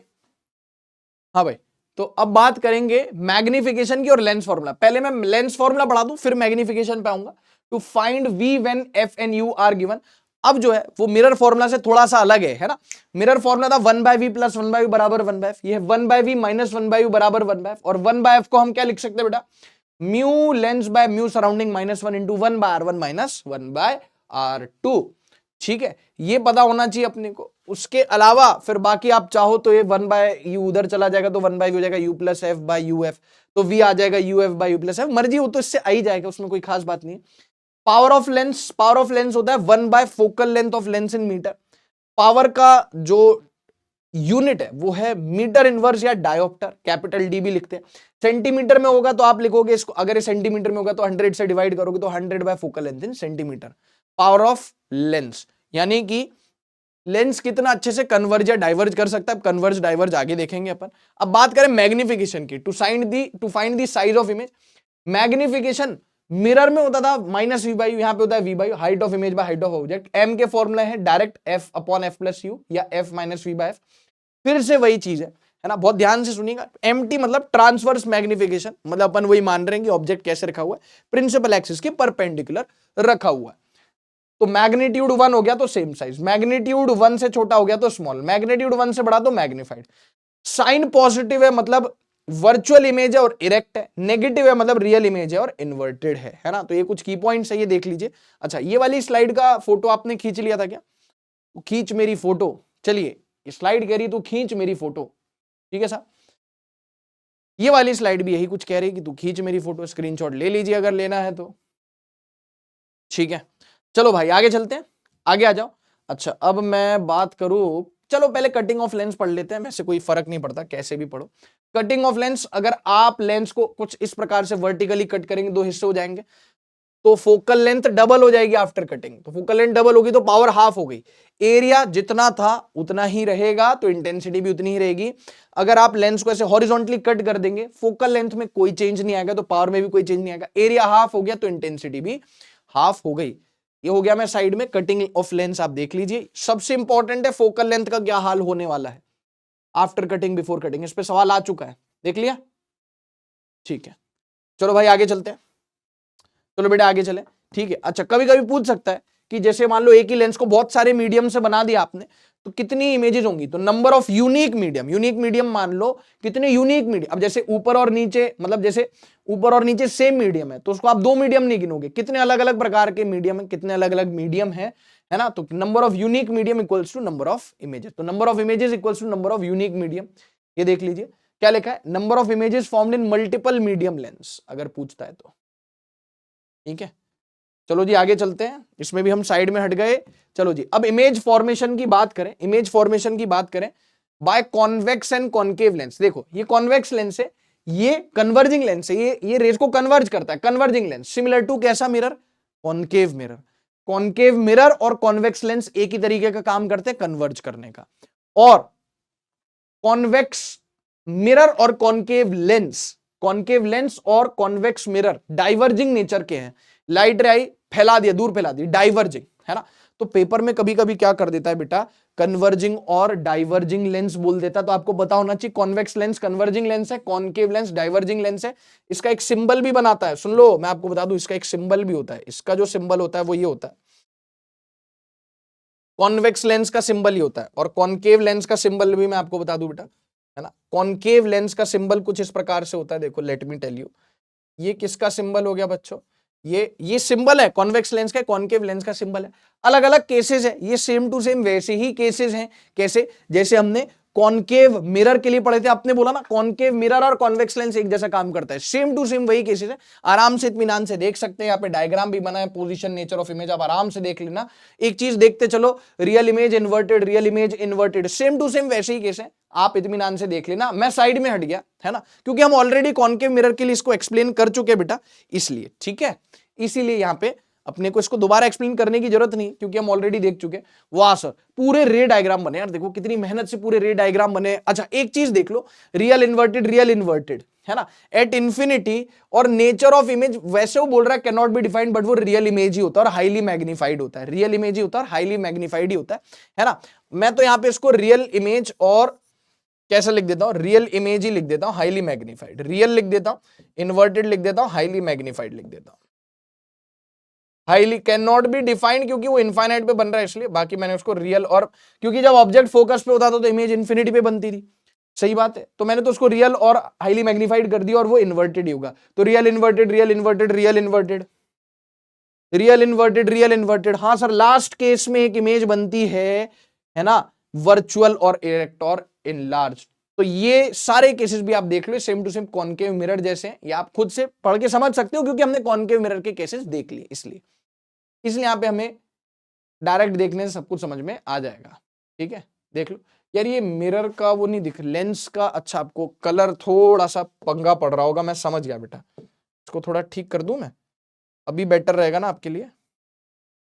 सही बात है, जब आपको ही इसमें दिखाई ना दे तो फिर फायदा क्या, बनाया तो आपके लिए मैंने। ठीक है, 1 मिनट बॉस, 12 रुपए में आपका सॉस, अभी सही है, अभी मजा आ रहा है। हाँ सर, ये हुई ना बात सर, आई लाइक इट, बहुत बढ़िया, अभी बढ़िया सर, मजेदार। ये देखो, वो बहुत माइल्ड सा कलर हो रखा था, वो व्हाइट पे कॉन्ट्रास्ट में दिखता नहीं। ठीक है, ये देख लो, अभी बढ़िया, अरे सर एक नंबर, फिर तो ये भी कर दो सर। ये लो भाई, ये लो बहन, चकाचक एकदम ठीक। ये लो जी, अब आ गया मजा सर जिंदगी का, अभी तक दिख ही नहीं रहा था, ऐसा करता हवा में चल रहा है, अब सही है सर। हाँ सर, अब दिखाई दे रहा है, ठीक है, तो इसको मैंने ठीक कर दिया यार दोस्त, तो सॉरी आपको पहले दिक्कत हुई। ठीक है, इसका आप फोटो वोटो ले लीजिए यार मालिक लोग। Image formation by convex lens है, कॉनकेव में फिर वही 2 केसेस होंगे, है ना, जैसा कॉन्वेक्स मिरर में होते थे। ठीक है, आगे चलते बेटा अपन, अब बात करते कॉम्बिनेशन ऑफ लेंसेज की, उसका भी वैसे हिसाब किताब है कि जब रियल इमेज बन रही तो इन्वर्टेड, वर्चुअल बन रही तो इरेक्ट, वर्चुअल बन रही, इरेक्ट बन रही तो मैग्नीफाइड बन रही है, रियल बन रही, इन्वर्टेड बन रही तो साइज अलग अलग है। Lenses are combined such that there is no gap between them. इस पे सवाल आया था 2023 में, मैं आपको बतला दूं बेटा, जी हाँ, इस पे 2023 में सवाल आ चुका है, 2 सवाल आए हैं कॉम्बिनेशन ऑफ लेंस पे, जी हाँ 2023 में 2 सवाल, एक ही टॉपिक से, कॉम्बिनेशन ऑफ लेंस, 2 सवाल, कितने सवाल, जी हाँ 2 सवाल, दोनों ही बवाल, मजाक कर रहा हूं, दोनों ही घटिया सवाल थे। Lenses are combined such that there is no gap between them. तो power of 1 by focal length of combination हो गया 1 by f1 plus 1 by f2 plus 1 by f3 and so on. तो power combined 1 by f combined हो गया, power combined, ठीक है, तो हो गया P1 plus P2 plus P3 and so on. Magnification पूरे कॉम्बिनेशन का टोटल हो गया M1 into M2 into M3 and so on, इस तरीके से बिना किसी गैप के। अब ऑब्वियसली ये तो गैप नेचुरल है इनकी शेप की वजह से, ठीक है। Note, P combination determines whether the combination act as a converging lens और डाइवर्जिंग लेंस। अगर कॉम्बिनेशन जो है उसका पावर पॉजिटिव आ रहा है, यानी फोकल लेंथ पॉजिटिव आ रहा है, तो कैसे काम करेगा, वो कॉन्वेक्स लेंस की तरह काम कर रहा है। और अगर कॉम्बिनेशन का पावर या फोकल लेंथ नेगेटिव आ रहा है, मतलब वो कॉन्केव लेंस यानी डाइवर्जिंग लेंस की तरह काम कर रहा है। देख लीजिए इसको, देख लीजिए 2024 में भी बहुत घटिया घटिया 2 सवाल आए थे, एक प्रिज्म और एक ऑप्टिकल इंस्ट्रूमेंट से। ठीक है, ये हो गया। हाँ सर, अब बात करते बेटा कॉम्बिनेशन ऑफ लेंस, अगर यहां पे कुछ गैप है तो नहीं, वो बाद में आएगा, गैप वाला बाद में। Combination of lenses, system acts as converging lens if total power is positive, system acts as diverging lens total power negative, हम पीछे देख चुके। सिस्टम एक्सेस प्लेन ग्लास, अगर कॉम्बिनेशन का पावर टोटल पावर 0 है तो फोकल लेंथ इनफाइनाइट हो गया, तो प्लेन ग्लास की तरह काम करेगा। अच्छा, ये मान लो इसके वर्टिकल 2 टुकड़े कर दिए, तो दोनों टुकड़ों का 2f हो गया फोकल लेंथ। आप इसको ऐसे जोड़ो, चाहे वापस ऐसे ही जोड़ दो, f इक्विवेलेंट कितना होगा, f होगा। ठीक है, ठीक है, देख लो आराम से, देख लो बेटा एकदम आराम से, कोई जल्दी नहीं है, कोई हड़बड़ी नहीं है। डन है, ये भी डन है। ठीक है, चलो यार आगे चलते हैं। अब बात करते हैं कि कॉम्बिनेशन ऑफ लेंसेज, अगर कॉम्बिनेशन ऑफ लेंस अगर उसमें कुछ गैप है तो 1 बाय f कॉम्बिनेशन, हालांकि इसमें पूछता नहीं है सवाल, पर पता होना चाहिए 1 by f1 plus 1 by f2 minus d by f1 f2, इनके बीच का गैप हो गया d। ठीक है, ये चीज अलग है। Power combination P1 plus P2 minus d P1 P2। अच्छा, अब मैं आपको बता रहा हूं फिर से सर, वो लेंस का वो हिसाब किताब थोड़ा सा ठीक कर दो। मैंने कहा बिल्कुल साहब, बढ़िया, अभी टकाटक। एक चीज और देख लेता हूं, पीछे तो कोई ऐसा डायग्राम नहीं रह गया, फिर से डायग्राम है, फिर से इसमें दिक्कत है, नहीं ये तो दिख रहा है, खैर ये तो दिख रहा है, चलो फिर भी कर देता हूं। ये बढ़िया है सर, रंग भरो और पैसे कमाओ जीवन में, ये बढ़िया। ठीक है, और इसमें भी दिक्कत है क्या? टकाटक, बढ़िया। कहीं भी कोई लेंस रहेगा, एक एक लेंस को नहीं छोड़ेंगे, एक भी लेंस को नहीं छोड़ेंगे। ये सही है, विजिबल है? अरे हाँ सर ठीक है यार, काय खाली फुकट टाइम पास कर रहे हो। ठीक है, चलो खैर, मस्तीबाजी चलती रहेगी। तो अब मान लो हमारे पास ऑब्जेक्ट अगर इनफाइनाइट पे, तो लाइट रेज ऑब्वियसली ऐसे पैरेलल आएंगे, एक लेंस से टकराया और दूसरे लेंस से टकरा के वापस टकरा के, यानी रिफ्रैक्शन के बाद वापस वो पैरेलली चला गया। तो अगर आप ऐसा चाहते हो, इसका मतलब तो कॉम्बिनेशन कैसे काम कर रहा है? पावर ऑफ कॉम्बिनेशन 0 है, क्यों? प्लेन ग्लास की तरह काम कर रहा है, जैसे आई वैसे चली गई, कोई ना कन्वर्जिंग हुई ना डाइवर्जिंग हुई। पावर क्या बताती है कि कोई लेंस कितना ज्यादा या कितना कम कन्वर्ज या डाइवर्ज कर रहा है। तो पी कॉम्बिनेशन 0 हो गया, तो 1/f combination equals to 1/f1 + 1/f2 - d/f1f2। ये d हो गया बेटा, इनके बीच की दूरी। इनकी बीच की दूरी कितनी होगी बेटा? d हो गई ना, कितनी हो गई? d हो गई, सही बात है, एक मिनट। हाँ बॉस, ये d हो गई इनके बीच की दूरी। तो जो d आएगी यहां से सॉल्व करके आएगी f1 + f2। तो कॉमन सेंस भी है, इनफाइनाइट से आ रहा है, इसकी फोकल लेंथ पे क्या करेगा? कन्वर्ज करेगा। फिर ये अगर पैरेलल जा रहा है, मतलब ये f2 की f1 हो गया f2 के, तो d कितना होना चाहिए? f1 + f2, तभी वैलिड है जब ऑब्जेक्ट इनफाइनाइट पे। ये देख लो, इस पे सवाल ऑलरेडी आ चुका है। ठीक है, तो मैं हटता हूं साइड में और आप लो स्लाइड के मजे, और इसका स्क्रीनशॉट भी ले लो साथ के साथ। तुमने कहा ठीक, मैंने भी कहा ठीक, चले आगे। चलो साहब, सिल्वरिंग ऑफ लेंस। जी हाँ, सिल्वरिंग ऑफ लेंस। अपने को तो भाई अपना तो कर्तव्य पढ़ा देते हैं, पूछेगा नहीं पूछेगा वो अलग बात है। सिल्वरिंग ऑफ लेंस के बाद जो लेंस है वो एक मिरर की तरह काम करता है। जी हाँ, मान लीजिए हमारे पास एक लेंस है, यहां पे मैंने एक एग्जांपल भी लिया, एक लेंस है, उसका एक साइड सिल्वर कर दिया, ये R1 रेडियस ऑफ कर्वेचर, या R2 right side positive left side negative. μ2 क्या हो गया? Mu lens. μ1 हो गया म्यू सराउंडिंग वाला। रेडियस ऑफ कर्वेचर इसका हो गया 40, तो R1 हो गया +40, R2 हो गया इनफाइनाइट। अब देखो होता क्या, पहले कोई लाइट आई, पहले रिफ्रैक्शन हुआ, फिर रिफ्लेक्शन हुआ, फिर रिफ्रैक्शन हुआ, रिफ्रैक्शन रिफ्लेक्शन रिफ्रैक्शन। तो after silvering of lens, a lens behaves like a mirror. उसका ये फॉर्मूला है सीधा सच्चा, 1/f equivalent equals to 2 * μ2/μ1/r2 - 2 * μ2/μ1 - 1/r1। R1 R2 को साइन के साथ पुट करें। इस एग्जांपल में R1 हो गया +40, R2 हो गया इनफाइनाइट। R2 की वैल्यू इनफाइनाइट, R1 की वैल्यू +40। μ2 क्या हो गया? म्यू लेंस है बेटा, ध्यान से, μ2 म्यू लेंस को लेते हैं, और μ1 हो गया म्यू सराउंडिंग। सब पुट करने के बाद f इक्विवेलेंट -40 है, यानी जो लेंस है वो एक मिरर की तरह काम कर रहा है। और कैसा मिरर? कॉनकेव मिरर, क्योंकि फोकल लेंथ उसकी नेगेटिव है। तो आफ्टर सिल्वरिंग सिल्वरिंग कर दी ना एक तरफ, है ना, ये मैंने एग्जांपल भी करा दिया। After silvering a lens behaves like a mirror. जी हाँ, a lens behaves like a mirror. और यहां पे मैंने लिखा हुआ भी है कि R1 और R2 को साइन के साथ पुट करने का। ठीक है बेटा, तो देख लो, after silvering a lens behaves like a mirror, क्योंकि होता है रिफ्रैक्शन, रिफ्लेक्शन, फिर हो जाता है रिफ्रैक्शन। ये देख लीजिए, फॉर्मूला याद कर लीजिए, एग्जांपल देख लीजिए, एक एग्जांपल ले लिया अपन ने यहाँ पे, ताकि आपको अप्लाई करना आ जाए इसको याद कर लो। μ2 क्या है? लेंस, और μ1 सराउंडिंग है। R1 R2 कौन सा है? R1 लेफ्ट वाला, R2 राइट वाला। देख लो इसको, इसका स्क्रीनशॉट ले लो। चलते हैं साहब फिर आगे। ठीक है, अब बात करते हैं लेंस डिस्प्लेसमेंट मेथड की। लेंस डिस्प्लेसमेंट मेथड यूज क्यों किया जाता है? To find focal length of convex length, length बोल रहा हूं, focal length of convex lens, है ना, ऑफ कॉन्वेक्स लेंस। किस काम आता है? To find focal length of convex lens. इसको याद रखना, कॉन्केव लेंस का फोकल लेंथ आप डिस्प्लेसमेंट मेथड से नहीं निकाल सकते। यहां पे भी ऐसे आपको लग रहा होगा कि हवा में चल रहा है सब कुछ, लेंस दिख ही नहीं रहा। भाई ने यहाँ पे बढ़िया से लेंस बना दिए तुम्हारे लिए। ठीक है, ये डॉटेड वाला वो बना दिए। चलो ये डॉटेड वाला दिखाई दे रहा है? हाँ सर दिख रहा है। तो बेसिकली यहाँ पे एक ऑब्जेक्ट है, उसकी स्क्रीन पे कुछ इमेज बनाएंगे। ऑब्जेक्ट और स्क्रीन के बीच का डिस्टेंस d है, object image u, image distance v।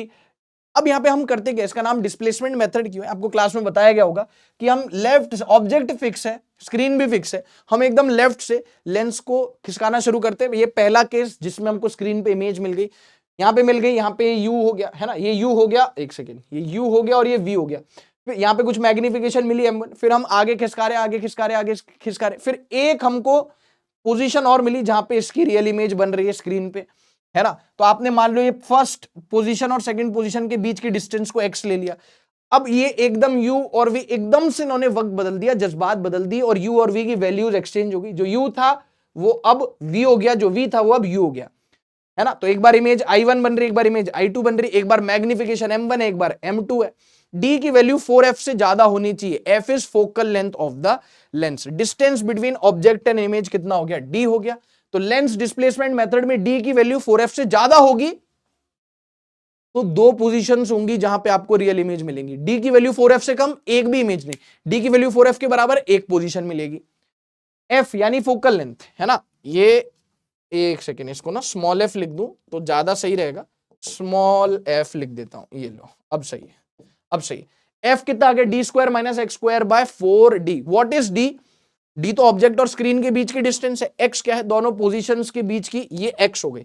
दोनों पोजीशंस के बीच में कितनी दूरी है, कितना डिस्प्लेस करना पड़ा? x से डिस्प्लेस करना पड़ा, ठीक है। तो f हो गया D square minus x square by 4d। x हो गया distance between two positions of lens.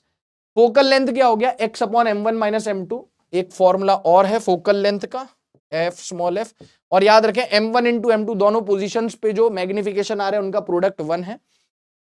Height of object हो गया अंडर रूट ऑफ इमेज 1 की लेंथ इंटू इमेज 2 की लेंथ। ये सारे फॉर्मूले आपको पता होने चाहिए। d लेस देन 4f हुआ, कोई पॉसिबिलिटी नहीं है। d बराबर 4f हुआ, एक ही पॉसिबिलिटी है। और d ग्रेटर देन 4f पर दो पोजीशंस मिलने वाली हैं। ये पूरा लेंस डिस्प्लेसमेंट मेथड हमने यहाँ पे एक स्लाइड में लिखा हुआ है, जस्ट फॉर यू गाइस, ताकि आपका बढ़िया से क्या हो जाए, रिवीजन हो जाए। प्रिज्म की बात करते हैं। यहां पे लिखा हुआ है if two refracting surfaces are not parallel, तो उसको हम प्रिज्म बोलेंगे। और प्रिज्म बहुत प्रकार के हो सकते हैं, लेकिन अपने को तो ट्रायंगुलर प्रिज्म देखना है। अगर हम सामने से देख रहे हैं तो ऐसा दिखेगा, लेकिन असलियत में ये कुछ ऐसा होता है, पर अपने को उससे लेना देना नहीं। अपने को तो सामने से देखना है तो ऐसा ट्रायंगल लगेगा, ठीक है। हालांकि ये जो प्रोसेस हो रही है डिस्पर्जन ऑफ लाइट है, आगे अपन देखेंगे, है ना। तो एंगल ऑफ प्रिज्म क्या होता है? दो surfaces, it is angle between two refracting surface. मान लीजिए लाइट यहां से आई और यहां से चली गई, तो जो दो रिफ्रैक्टिंग सरफेस के बीच के एंगल को एंगल ऑफ प्रिज्म बोलते हैं। अब जरूरी नहीं कि 30 डिग्री, जैसे 30, 80, 70 है कि 30 एंगल ऑफ प्रिज्म होगा। अगर लाइट यहां से आ रही है यहां से चलेगी, तो ये दो रिफ्रैक्टिंग सरफेस है, इनके बीच के एंगल को एंगल ऑफ प्रिज्म बोलोगे, ठीक है। तो ये कंफ्यूजन होता है बहुत सारे बच्चों को। एंगल ऑफ प्रिज्म के बारे में हमने यहाँ पे बात करी है। आगे चलते हैं, अब बात करते हैं एंगल ऑफ डेविएशन, है ना। बहुत सारी फॉर्मूला है यहाँ पे, जैसे ये हो गया, ये आई हो गया एंगल ऑफ इंसिडेंस। इसको ऐसे जाना था, पहली बार रिफ्रैक्ट हुआ R1, फिर अब दूसरी बार यहां पे रिफ्रैक्ट हुआ, ये हो गया एंगल R2 जो इस फेस के लिए एंगल ऑफ इंसिडेंस की तरह काम कर रहा है। और ये हो गया एंगल ऑफ इमरजेंस जो इस फेस के लिए एंगल ऑफ रिफ्रैक्शन की तरह काम कर रहा है। I E delta A R1 R2। सबसे पहले R1 और R2 का सम A के बराबर होगा। उसके बाद जो डेल्टा का फॉर्मूला होता है वो होता है I plus E minus A. I plus E minus A, दो फॉर्मूले पता होने चाहिए। प्रिज्म अगर थिन है, यानी उसका जो एंगल ऑफ प्रिज्म है यार, अच्छा एंगल ऑफ प्रिज्म को मैं यहाँ पे लिख दूं ना, रिफ्रैक्टिंग एंगल भी बोलते हैं, पता होना चाहिए। पेपर में कभी एंगल ऑफ प्रिज्म की जगह रिफ्रैक्टिंग एंगल बोल दिया तुम फैल ना जाओ, इसलिए पता होना चाहिए ना। रिफ्रैक्टिंग एंगल भी बोलते हैं एंगल ऑफ प्रिज्म को, ठीक है। चलो, तो अब यहाँ पे बात करते हैं थिन प्रिज्म। अगर रिफ्रैक्टिंग एंगल या एंगल ऑफ प्रिज्म 10 डिग्री से कम है तो डेल्टा एकदम मिनिमम होता है म्यू माइनस 1 इंटू ए। ये सारे फॉर्मूले पता होने चाहिए। अब इसका एक स्पेशल केस है एंगल ऑफ मिनिमम डेविएशन। जब डेविएशन मिनिमम होगा तो उस दौरान मिनिमम डेविएशन में ये जो डायग्राम है एकदम कैसा हो जाएगा, एकदम सिमेट्रिकल हो जाएगा। यानी I और E की वैल्यू बराबर हो जाएंगी, R1 और R2 की वैल्यू बराबर हो जाएंगी। R1 प्लस R2 A होता है तो R की वैल्यू A/2 हो जाएगी। डेल्टा मिनिमम यहां से कर लो आप, I प्लस ई माइनस है तो I प्लस आई माइनस है 2I माइनस है। म्यू की value sine A plus delta min by 2 divide by sine A/2 यहां पे हो जाएगा। ये पता होना चाहिए। और दूसरी बात, खास बात, कि ये वाला जो लाइट रे वो बेस के पैरेलल हो जाएगा, पेपर में पूछ सकता है। अच्छा, इस फॉर्मूले पे सवाल आया था 2024 में, जी हाँ, एक सवाल प्रिज्म पे आया था मिनिमम डेविएशन वाले केस से, ठीक है। अच्छा, ये जो लाइट रे है मिनिमम डेविएशन के केस में, ये जो लाइट रे अंदर ये बेस के पैरेलल हो जाएगा और ये डायग्राम हाईली सिमेट्रिकल हो जाएगा। ये डेल्टा और आई का ग्राफ है, कुछ इस प्रकार से होता है ये ग्राफ। और जब I1 है ना, मतलब आप देखो कि किसी भी एंगल ऑफ डेविएशन के लिए दो एंगल ऑफ इंसिडेंस पॉसिबल है, वो बेसिकली एक I होता है, एक E होता है। जब I1 और I2 यानी I और E बराबर हो जाते हैं तो एंगल ऑफ डेविएशन मिनिमम हो जाता है। सारे पॉइंट्स यहां पे कवर किए गए, इसको याद रखना। ये दोनों पैरेलल हैं, ये दोनों कैसे हैं याद रखना। ये दोनों, ये लाइट रे और ये बेस कैसे आपस में, ये पैरेलल हैं और ये डायग्राम हाईली सिमेट्रिकल है। ठीक है, ये देख लो। चले आगे, इसको देख लिया, सारे फॉर्मूले याद कर लिए। ठीक है, अब बात करते बेटा डिस्पर्जन की। तो ब्रेकिंग ऑफ व्हाइट लाइट का टूटना इनटू इट्स 7 कॉन्स्टिट्यूएंट कलर, 7 उसके कॉन्स्टिट्यूएंट रंगों में टूट जाना ही क्या कहलाता है, डिस्पर्जन कहलाता है। ब्रेकिंग ऑफ व्हाइट लाइट, सबसे नीचे वॉयलेट है, सबसे ऊपर रेड है, एक ही मीडियम गेट। होता क्यों है, होता इसलिए क्योंकि काउचीज फॉर्मूला हमने पढ़ा था, एक ही मीडियम का रिफ्रैक्टिव इंडेक्स अलग अलग कलर के लिए अलग अलग होता है। वॉयलेट के लिए सबसे ज्यादा, रेड के लिए सबसे कम। तो डेल्टा म्यू -1 इंटू ए भी मानू तो जिसका म्यू ज्यादा उसका डेल्टा यानी एंगल ऑफ डेविएशन ज्यादा। तो अब आप देखो कि यार लाइट रे ऐसे जा रही है, इसको ऐसे जाना चाहिए था, लेकिन अलग अलग रंगों का एंगल ऑफ अलग अलग रंगों का म्यू अलग अलग होगा, वेवलेंथ अलग अलग है, उनके लिए मीडियम का म्यू भी अलग अलग होगा। तो जिसका म्यू सबसे ज्यादा, म्यू वी, उसका डेविएशन भी सबसे ज्यादा डेविएशन वॉयलेट, सबसे कम डेविएशन आर, और बाकी सारे बीच में है ना। मैंने बनाए नहीं पर भावनाओं को समझो, ये सारे इस प्रकार से होंगे। यहाँ पे विबग्योर हो जाएगा, ये सौदा कैसा हो जाएगा साहब, ये हो जाएगा विबग्योर, ये हो जाएगा विबग्योर, है ना। ऊपर रेड नीचे वॉयलेट, सबसे ज्यादा डेविएशन वॉयलेट का, सबसे कम रेड का। तो यहां पे एंगुलर डिस्पर्जन थीटा, या एंगल ऑफ डिस्पर्जन है, डिस्पर्जन एंगल होता है theta, delta we minus delta, ये डेल्टा वी माइनस डेल्टा, ये वाला एंगल में से वाला एंगल क्या, theta, delta we minus delta R. मुझे पता है वो प्रिज्म, थिन प्रिज्म के लिए होता है, बट हम उसको यूज कर लेते हैं। तो डेल्टा वी हो गया म्यू वी -1 इंटू ए, हो गया एंगल ऑफ प्रिज्म, ये हो गया एंगल ऑफ प्रिज्म या refracting angle. Mu V -1 into A minus mu R -1 into A, यहां पे इसको खोल दिया, कॉमन वगैरह ले लिया, mu V minus mu R into A, ये एंगुलर डिस्पर्जन है थीटा। इसको देख लो। एक है डिस्पर्सिव पावर, वो होता है angular dispersion by mean deviation. Mean deviation हम येलो कलर से लेते हैं, म्यू वाई -1 इंटू ए, और डिस्पर्जन का फॉर्मूला एंगुलर डिस्पर्जन तो आएगा mu V minus mu R into A. ये ए से शहीद हो गया, डिस्पर्सिव पावर ओमेगा आ गया mu Y minus mu R by mu Y -1। Mu Y दे रखा है तो अच्छी बात है, नहीं दे रखा तो वॉयलेट और रेड के एवरेज से आप निकाल सकते हो। सारे फॉर्मूले आप पे लिखे, इसको देख लो, फिर अपन इसके 2 स्पेशल केस पढ़ेंगे। ठीक है साहब, यस सर, ये डन हो गया, यस सर ये डन हो गया। तो आगे चलते बेटा, आगे चलते।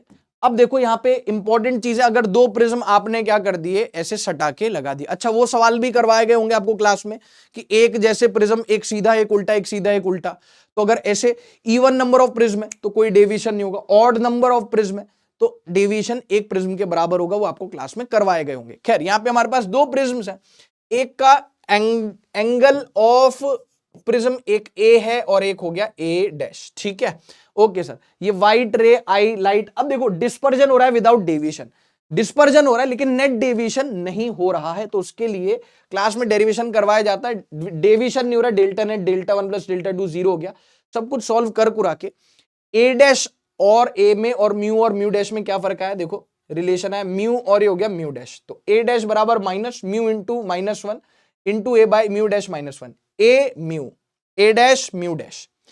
माइनस का मतलब है second prism is inverted with respect to first. अच्छा, अब डिस्पर्जन कितना हो गया, थीटा नेट कितना हो गया, तो उसका फॉर्मूला आएगा आपके पास ये mu V minus mu R into A minus mu dash V minus mu R dash into A dash, या डेल्टा, इसके लिए डेल्टा और इसके लिए, मतलब यहां पे हर चीज का यहां पे डैश हो जाएगा। ठीक है, जैसे mu V dash, mu R dash, इस प्रकार से ओमेगा ओमेगा डैश, है ना। तो delta into omega minus omega dash, ये फॉर्मूला लिखा हुआ है, ये फॉर्मूला लिखा हुआ है, हर एक चीज यहां पे कवर्ड है। इसको देख लीजिए बेटा, वो देख लीजिए।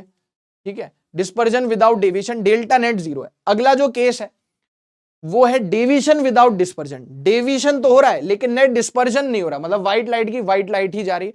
फिर से वही चीजें, इसको मान लो मैंने बोल दिया ए, इसको मैंने बोल दिया ए डैश, इसको बोल दिया म्यू, इसको बोल दिया म्यू डैश। ठीक है, तो इसको बोलते हैं एक्रोमेटिक कॉम्बिनेशन। पेपर में याद रखना, एक्रोमेटिक कॉम्बिनेशन बोल दिया, इसका मतलब यहां पे डेविएशन होगा लेकिन डिस्पर्जन नहीं होगा। थीटा नेट 0 होना चाहिए। इसको सॉल्व करके आए, ए डैश बराबर ए इंटू माइनस, माइनस का मतलब सेकंड प्रिज्म इन्वर्टेड है, mu V minus mu R by mu V dash minus mu R dash, second prism inverted है। डेल्टा नेट, नेट डेविएशन तो है साहब, डेल्टा 1 माइनस डेल्टा 2, तो यहां पे ये फॉर्मूला आया, या फिर delta dash into 1 minus omega dash by omega, ये वाला फॉर्मूला आ गया। इसको देख लीजिए, ये 2 फॉर्मूला आपको पता होना चाहिए, भी पता होना चाहिए एक्रोमेटिक कॉम्बिनेशन क्या होता है। इसको हाईलाइट कर देते हैं, एक्रोमेटिक कॉम्बिनेशन क्या होता है? ये होता है डेविएशन विदाउट डिस्पर्जन, ठीक है।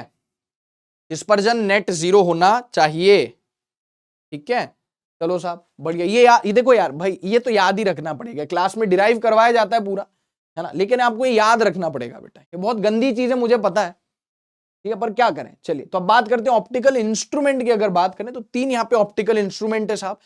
इस पे ऑप्टिकल इंस्ट्रूमेंट पे सवाल आया था, कौन से ऑप्टिकल इंस्ट्रूमेंट पे? टेलीस्कोप पे, डायरेक्ट FO/FE। इसी साल 2024 फ्री फंड के 4 नंबर। प्रिज्म का सवाल इतना सिंपल, फ्री फंड के 4 नंबर। पिछले साल 2 सवाल, पिछले साल मतलब 2023 की मैं बात करूं तो 2 सवाल आए थे, दोनों कॉम्बिनेशन ऑफ लेंस से आए थे।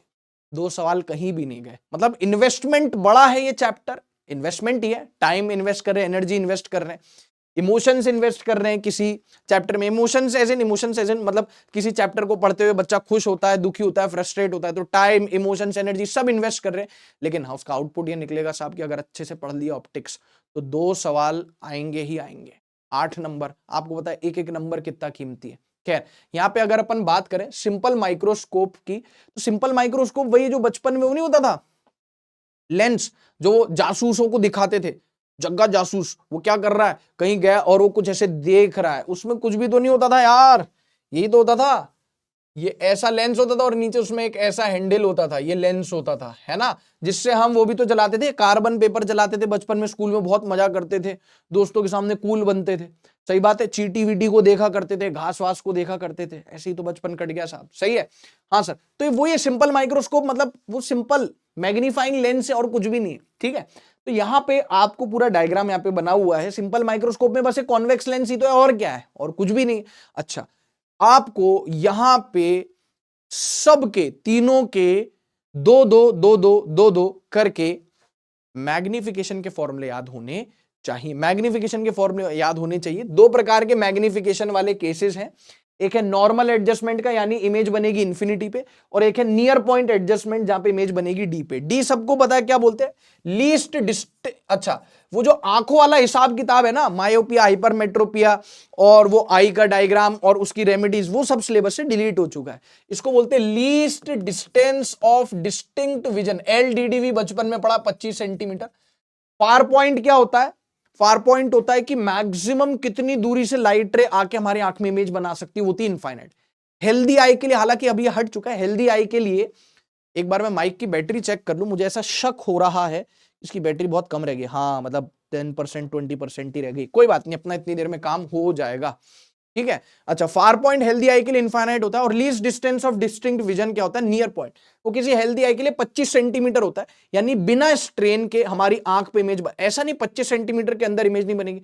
आप खुद से ऐसे करके देखो, किसी ऑब्जेक्ट पे फोकस करो, जैसे कोई पेन ले लो आप, फटाफट से उस पर फोकस करो और आंख के पास लेके आओ तो स्ट्रेन बढ़ता जाता है। तो नियर पॉइंट किसी हेल्दी आई का 25 सेंटीमीटर है। लेकिन जिन लोगों को पास का नहीं दिखता, तो वो पास का नहीं दिखता, इसका मतलब कि भाई उनका least distance of distinct vision या नियर पॉइंट ना 25 सेंटीमीटर से बढ़ के कुछ हो जाता है। जब हम छोटे होते हैं, हमारी एज छोटी होती है, तो हमारा नियर पॉइंट पता है 10 सेंटीमीटर के तकरीबन होता है, वो बढ़ते बढ़ते 25 सेंटीमीटर हो जाता है। खैर, तो अच्छा, बाय डिफॉल्ट आपको कुछ भी पेपर में ना दिया हो ना, तो आप तो मानना सर कुछ भी नहीं दे रखा, इमेज का बन रही है, आप तो बाय डिफॉल्ट मानना इमेज इनफाइनाइट पे बन रही है। नॉर्मल एडजस्टमेंट में स्ट्रेन कम से कम है, लीस्ट है, लीस्ट स्ट्रेन्ड आई जब ऑब्जेक्ट इंफिनिटी पे, और जब ऑब्जेक्ट बोल रहा हूं इमेज इंफिनिटी पे बन रही है तो लीस्ट स्ट्रेन्ड है, और जब इमेज डी पर बन रही है तो आईज में स्ट्रेन बहुत ज्यादा हो रहा है।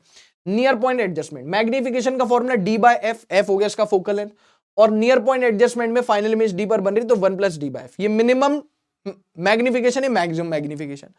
अब इससे अपना काम चलाने, किससे अपना काम चलाने, अरे इससे सेल्स थोड़ी दिख गए, एनिमल सेल, प्लांट सेल तो नहीं दिखे ना, चींटी बड़ी होकर दिखाई दे गई, कार्बन पेपर जला दिया, लेकिन इससे हमको बहुत ज्यादा मैग्निफिकेशन मिला नहीं। तो एडवांसमेंट होता है हर चीज में, हर चीज में एडवांसमेंट होता है, तो इसमें भी एडवांसमेंट हुआ। तो सिंपल माइक्रोस्कोप के बाद आया कंपाउंड माइक्रोस्कोप। ये फॉर्मूले याद रखो, डायरेक्ट फॉर्मूला बेस्ड सवाल आता है, जैसे इस बार आया, ठीक है, ठीक है साहब। हाँ, तो अब देखेंगे सिंपल माइक्रोस्कोप के बाद बेटा बात करें कंपाउंड माइक्रोस्कोप की, तो हमने यहाँ पे 2 कंपाउंड मतलब थोड़ा सा कॉम्प्लिकेटेड, एक लेंस की बजाय 2 लेंस यूज कर लिया। आंख के पास जो लेंस है वो आईपीस है, और जो ऑब्जेक्ट के पास है वो ऑब्जेक्टिव है और जो आंख के पास है वो आईपीस है। दो यहां पे हमारे पास लेंसेज है और इससे जो मैग्निफिकेशन मिला वो सिंपल माइक्रोस्कोप की बनिस्पत उसके एवज में हमको बहुत मल्टीफोल्ड बहुत ज्यादा मैग्निफिकेशन मिला। इससे हम प्लांट सेल एनिमल सेल भी देख पाए। आप तो बायो वाले हैं, आप तो जानते हैं। अच्छा, यहां पे जो मैग्निफिकेशन है again normal adjustment, near point adjustment. By default आपको नॉर्मल एडजस्टमेंट ही लेना है फाइनल इमेज इनफाइनाइट पर। तो मैग्निफिकेशन हो गया VO बाय UO। अच्छा, ये हो गया ऑब्जेक्टिव यानी O, ऑब्जेक्टिव यानी O, और आईपीस को आपने मान लो बोल दिया E, इस प्रकार से। ठीक है। अच्छा, FO और FE क्या हो गया? FO मतलब इसका ऑब्जेक्टिव का फोकल लेंथ, FE यानी आईपीस का फोकल लेंथ। ठीक है। अच्छा, अब आपको पता होना चाहिए कि जो आईपीस है ना ये सिंपल माइक्रोस्कोप की तरह ही काम कर रहा है। देखो D by FE, D by FE क्या था यहां पे? नॉर्मल एडजस्टमेंट में D बाय FE। आईपीस किसकी तरह काम कर रहा है? Simple microscope. नॉर्मल एडजस्टमेंट में D बाय FE। तो VO by O, VO UO मतलब जो ऑब्जेक्टिव ने, जो ऑब्जेक्टिव से ऑब्जेक्ट कितना दूर रखा हुआ है वो UO, और ऑब्जेक्टिव ऑब्जेक्ट की इमेज जो पहली इमेज बना रहा है VO कितनी दूर बना रहा है? VO by U into D by FE। ठीक है। नियर पॉइंट एडजस्टमेंट यानी इमेज जब D पर बनती है तो ये आईपी सिंपल माइक्रोस्कोप की तरह काम कर रहा है। इसका मैग्निफिकेशन वो हो गया पिछले केस की तरह 1 plus D by FE multiplied with VO by U। मतलब यहां पे जो मैग्निफिकेशन टोटल होती है ना वो क्या होती है? वो होती है ऑब्जेक्टिव और आईपीस के मैग्निफिकेशन का मल्टीप्लीकेशन।